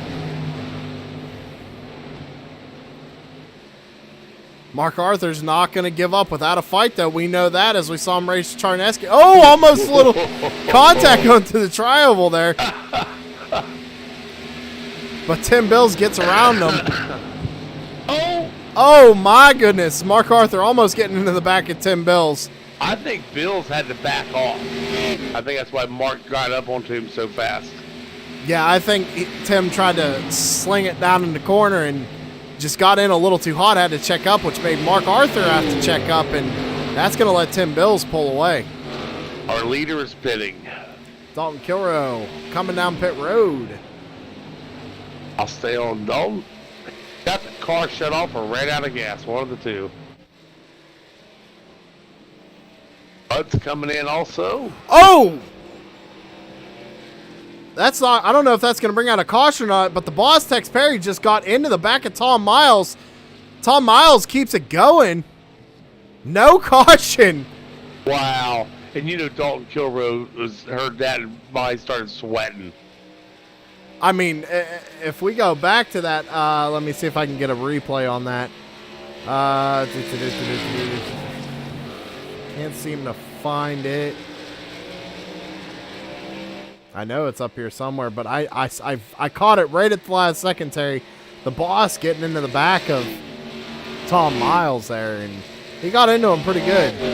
Well, I went ahead and went back on my screen. The boss come off of 4, got a little loose, got close to that wall and pulled him back down. I think that's how he got into the back of the 4.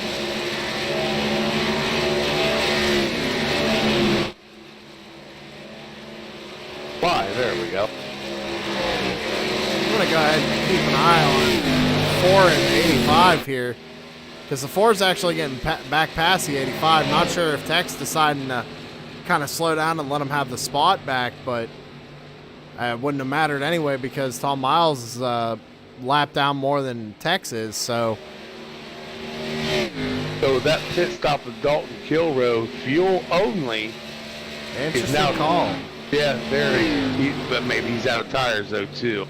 Could be out of tires. Maybe hoping for a late race caution. I mean, yes. If he gets a late race caution, he still has a set in the bank. I mean, at this point in the race, Terry, you got to try everything you can. So he tried staying out as long as he could to hopefully get a caution. Maybe he has a set of tires in the bank, and he gets that late race caution. Everybody's going to come down pit road and definitely going to need fuel, but Dalton's going to have tires.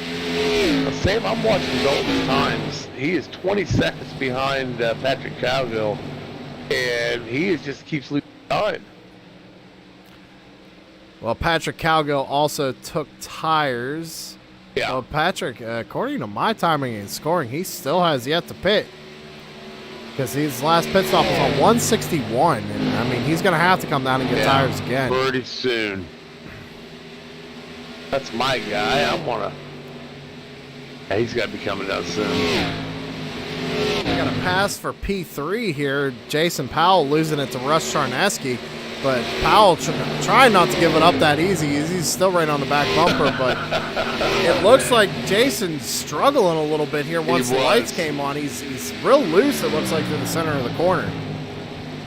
So did Jason set his car up for daytime then, you know? That's the thing, Terry. I mean, sometimes you may not know if, you know, you normally have a good guess of if the race is going to go into nighttime or not, but he could have had a great setup for, I mean, Jason was fast all through the race when the lights were off and the sun was out, but it seems like his car actually loosened up once the lights came on, or maybe it tightened up and he tried making adjustments on pit road and just went a little too far and got that car just a little too loose. Could have. I can't tell these guys what way to turn the wrench to tighten up that spring or loosen it up or all that, because I don't know how to do it. But I do like the racing. Yeah, these guys here in the Nascom Online Stock Car Series putting on a great show tonight, as we've only had 2 cautions, possibly a third, but luckily the caution didn't come out there between the boss and Tom Miles, but 2 cautions for 200 laps. These guys are putting on a great show. It's all been about strategy. As Russ Charneski looks to the inside of Mark Arthur, but we've seen it before. We're going to stay on this battle because Mark Arthur is not going to give it up that easy. Mark got into the 23 a little bit right there. They're trying to get around that lap car of Boonstra. Russ Charneski's going to look to the inside of Mark Arthur, try to use that 23 as a pick. Mark Arthur's just trying to get on the door of that 20 car, try and pull him back to him, but it's just not going to work as Charneski gets the pass done off of 4. Calgill fuel only. Wow. But Justin used up his tires. Justin Boonstra is making it hard for these guys as he's not giving up without a fight, it seems like. But Russ Charneski's going to have to get around him to try and make a run down to Tim Bills, but with a 2-second gap, nine laps to go, and for how good that 37 car has been all night, I just don't see Russ being able to catch him. No, I don't see it either. And Boonstra's still making sure that they can't get around him. Oh, okay, there he goes. Oh, nope.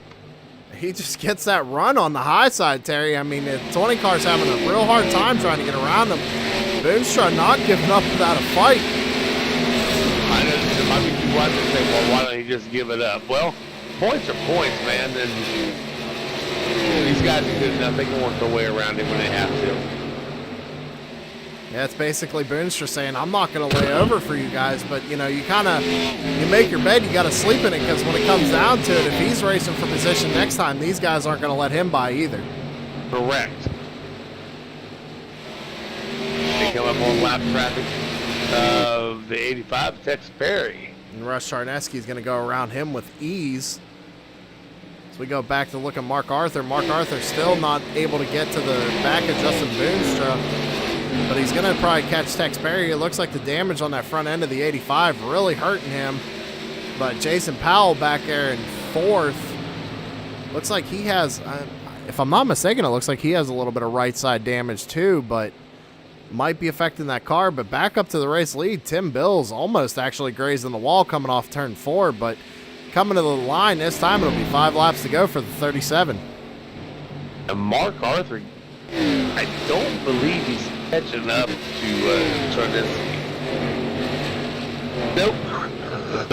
Excuse me. Last lap, they both ran a 32.09. Oh, there we go. Charneski, fastest car on the track right now.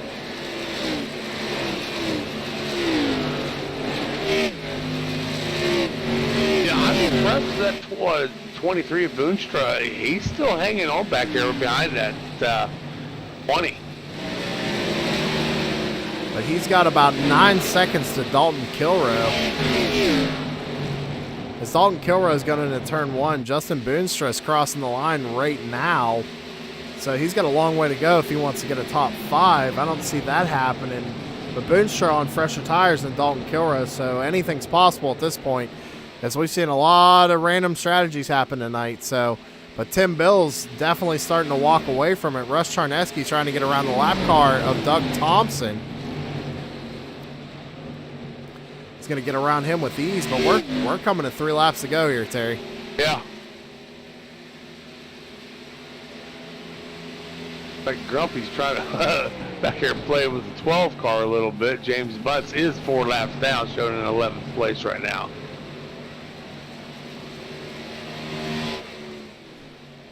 Oh.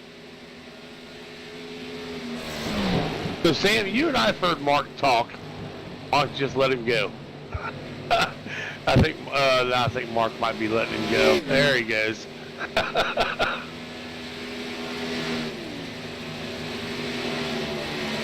Mark Arthur definitely not having the right strategy call tonight, but Tim Bills definitely had the car to beat all night tonight, won both stages, and he's going to come down the back straightaway. He's got one more lap coming to the line this time.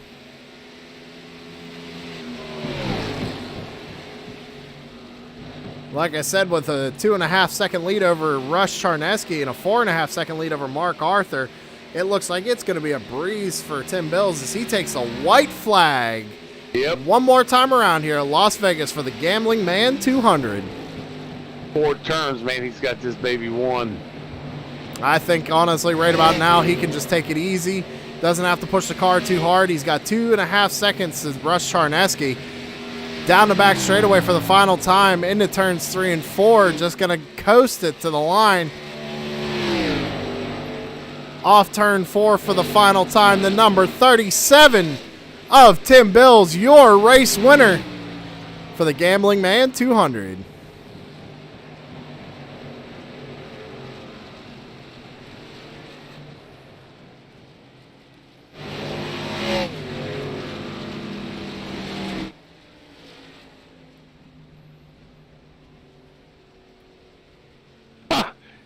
We only have Mark Arthur in the team speak. Yeah, we can go ahead and interview a couple other people, though. Well, unless Tim Bills or Russ Charneski decides to get their butts in team speak, we'll go ahead and we can pull Jason Powell, Mark Arthur, and probably Dalton since they were 3rd, 4th, and 5th. That'll give us our 3. But that's fine. Tim Bills is at the line. Not sure if he has, I mean, assume he has enough fuel to do some burnouts, but maybe not. But your winner, Tim Bills. Wild race. 2 cautions tonight. It all came down to strategy, and it looked like the 37 had it made tonight. Depending who we have to do come in, Thompson sticks around. I'd like to ask him what his thinking was on that left side, that strategy. 10-4.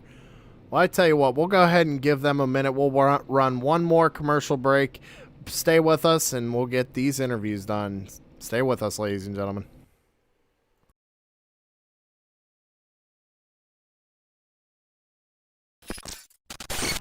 Racing, you wanted the best, you got him 4 abreast, often imitated, never duplicated, the greatest show on dirt, the World of Outlaws.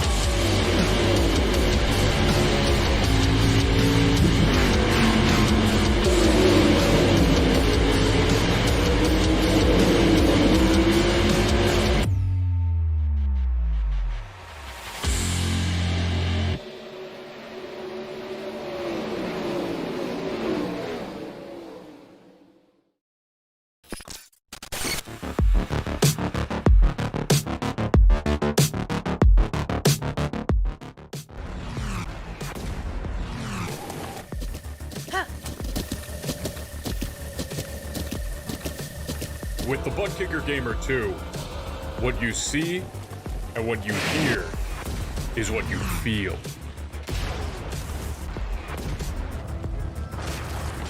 Butt Kicker. The future is feeling.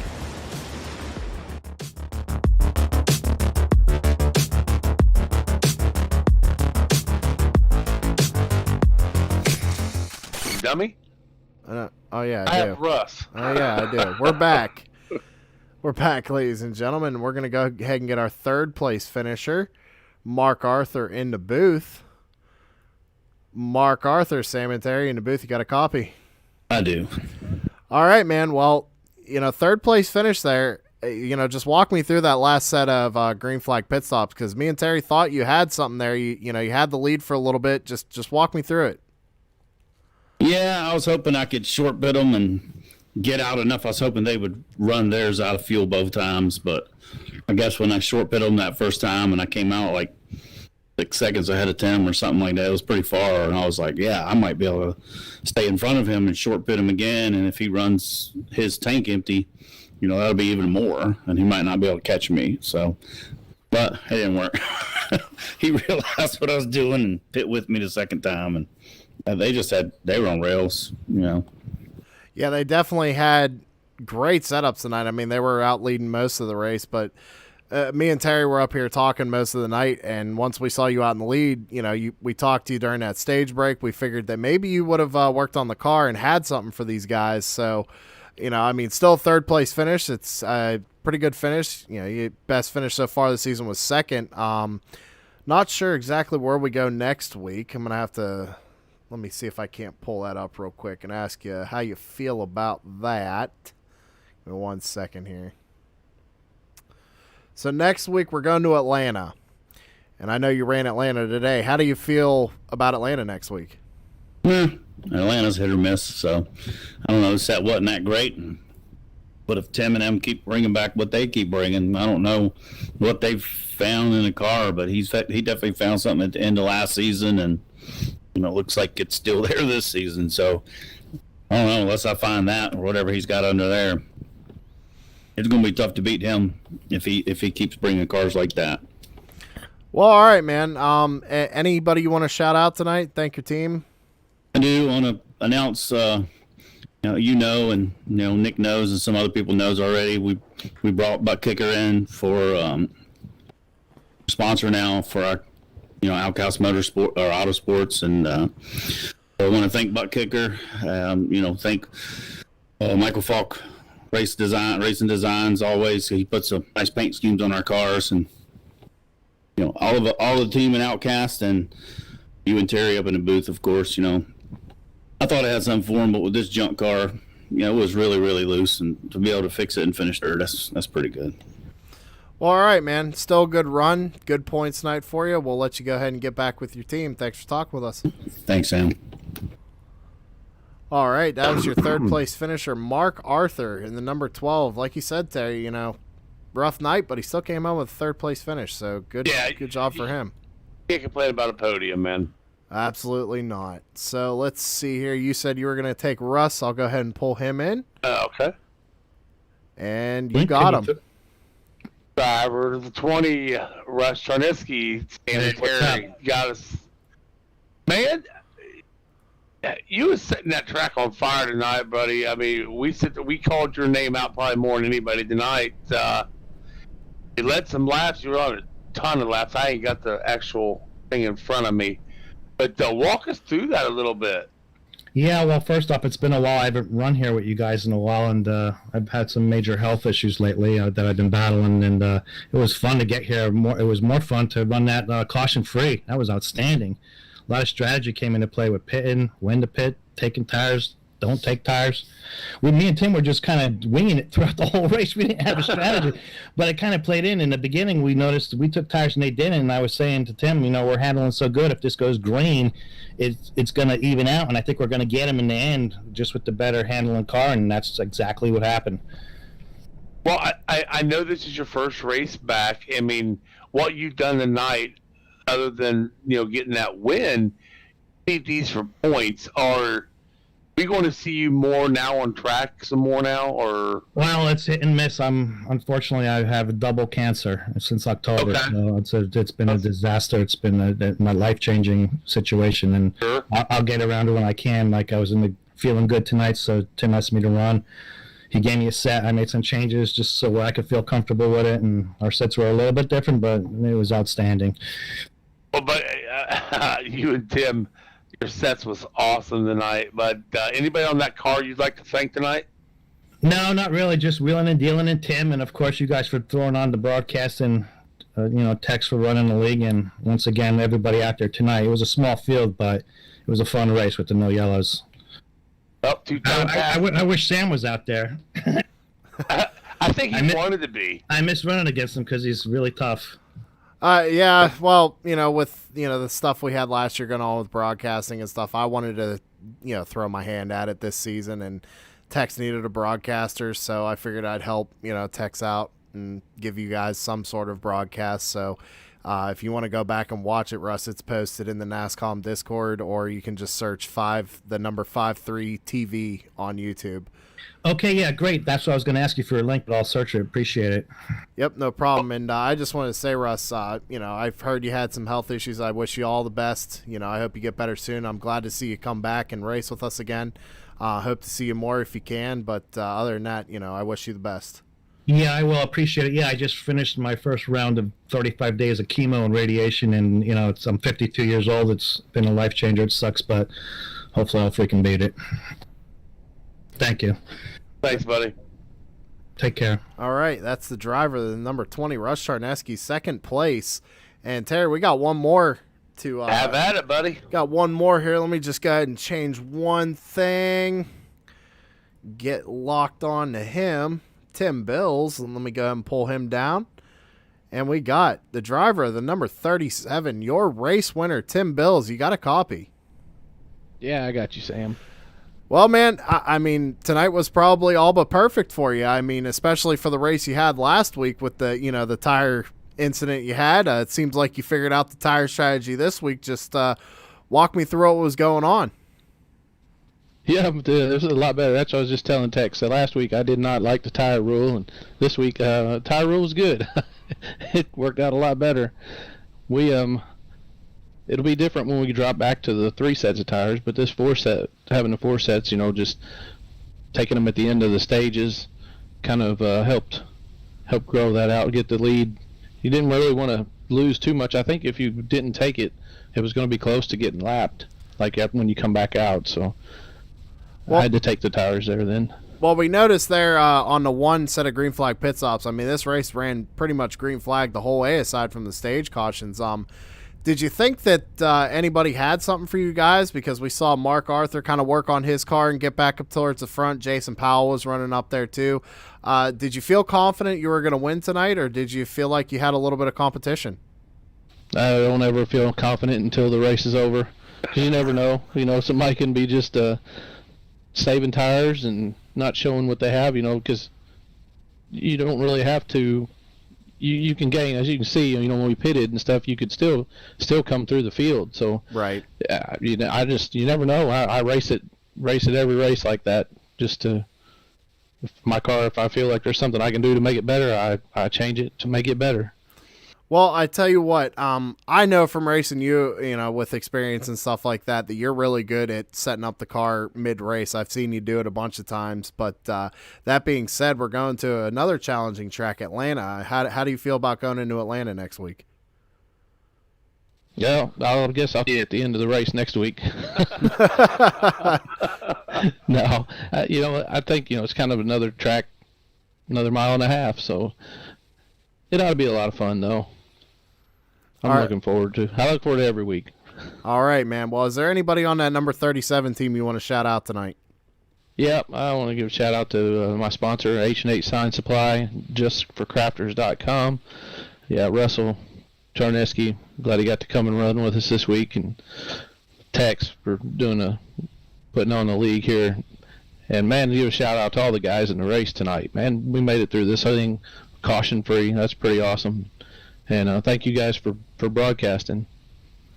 That's not a problem to us. Me and Terry actually really enjoy doing this, and it's fun to watch you guys go caution free. So, good luck to you next week. We're going to have to see once the boss gets the points out where you're sitting. But, good win tonight, Tim, and we'll see you next week. All right, we'll see you then. All right, driver the number 37, Tim Bills, your race winner. And Sam. Yeah, Terry. I'm serious. This is going through my head. I want to talk to Doug Thompson. All right, let me see here. If you don't mind. Not a problem. Let me see where Doug Thompson. Let me just change one thing. He was right here. above Russ and Tim. So right there, I just want to get his little graphic up for him here. Oh, okay, cool. And let me pull him on down here. And Terry, you got Doug Thompson. Doug Thompson, you got us? Yeah, I hear you. Man, I know you wasn't expecting to get interviewed tonight, but man, I watched you come down the pits. Did I see you take only left tires? Yeah, with the new tire rules that we have, trying out different things. If you would have watched the last 4 times I stopped, I took 2 tires. I took left sides, then I took right sides, and I took left sides, and I took right sides. So just to see, spread it out a little bit more, make it run. Well, okay. So you're taking the early part of the season to do a little testing. Yeah, a little bit. I wound up with kind of a set behind everybody else. I took a set just before we hit the end of the second stage so that I could make a good run and try to get some stage points. So I know that put me behind on set, so I had to get creative for the end. Right. Well, you finished, what'd you finish at? 8th place, a couple laps down, but overall, okay, well, dude, I'm sitting there. When I seen you do that, I said, I've got to talk to this man. I want to know what he was thinking. Now I know. So, all right, that's all I need, bud. We'll send you back up to your room where you can talk to these guys. All right, thank you. Thanks. Doug Thompson, driver the number 13. Definitely not expecting to get interviewed, Terry, but, like you said, you wanted to hear his strategy call. Honestly, I was curious about it too, so. But, hey, that's going to do it for us tonight. The boss actually got the points done too, Terry, so let me pull them up real quick. Dalton Kilrose still your points leader. Patrick Cowgill stays in second. Jason Powell actually moved up to third, and Mark Arthur moved up to fourth. Tim Bills, since he missed that first race, and so he's moved up 7 spots. So Tim Bills, your race winner tonight, moved up to 9th in points. But that's pretty much the points. Let me go here and throw these race results up on screen for everybody to see.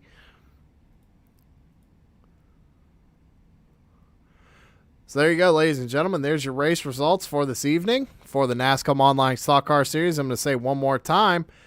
Go ahead and copy that Discord link down, write it down, take a picture of it, whatever you got to do to get into that Discord, and come join us here on a Saturday night, 9 p.m. It's when the session opens, and that's going to do it for us here tonight. Me and Terry, once again, what do you got to do? I got to do one thing. You, buddy. Anybody that's watching this on YouTube, 53 TV, hit that like and subscribe, man. Pretty much here every Sunday with every Saturday with Nascom. And jump in here, give us a shout out, say, hey, I like Patrick Cowgill to win this race or something. Talk to us. We don't mind. We'll definitely give you a shout out on the stream. If I can catch that you're commenting in the chat, I will shout out your name. So yeah, like Terry said, make sure you hit that like button. Make sure you subscribe to us. We're here every Saturday night. 10 o'clock is around what time we fire up the stream. These boys start practicing at 9 p.m. So that gives me an hour to set up cameras and whatnot and all that stuff. But your race results are on screen. Tim Bills is taking home your win tonight. And with that being said, me and Terry are going to call it a night. I know he's an old guy. He wants to go to bed. And I'm going to go debrief with team members and whatnot and talk to everybody about the race. So that's going to do it for us here in Nascom. And we'll see you guys next week, same time, Saturday, Atlanta Motor Speedway, 10 p.m. Hope y'all are there. Thank you, guys.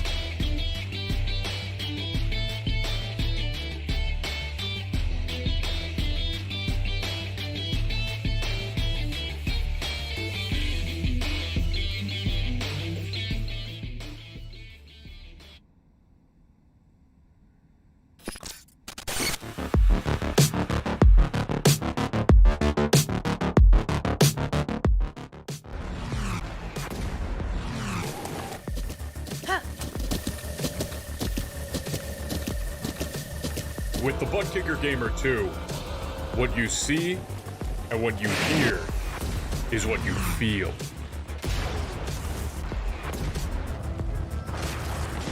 Butt kicker. The future is feeling.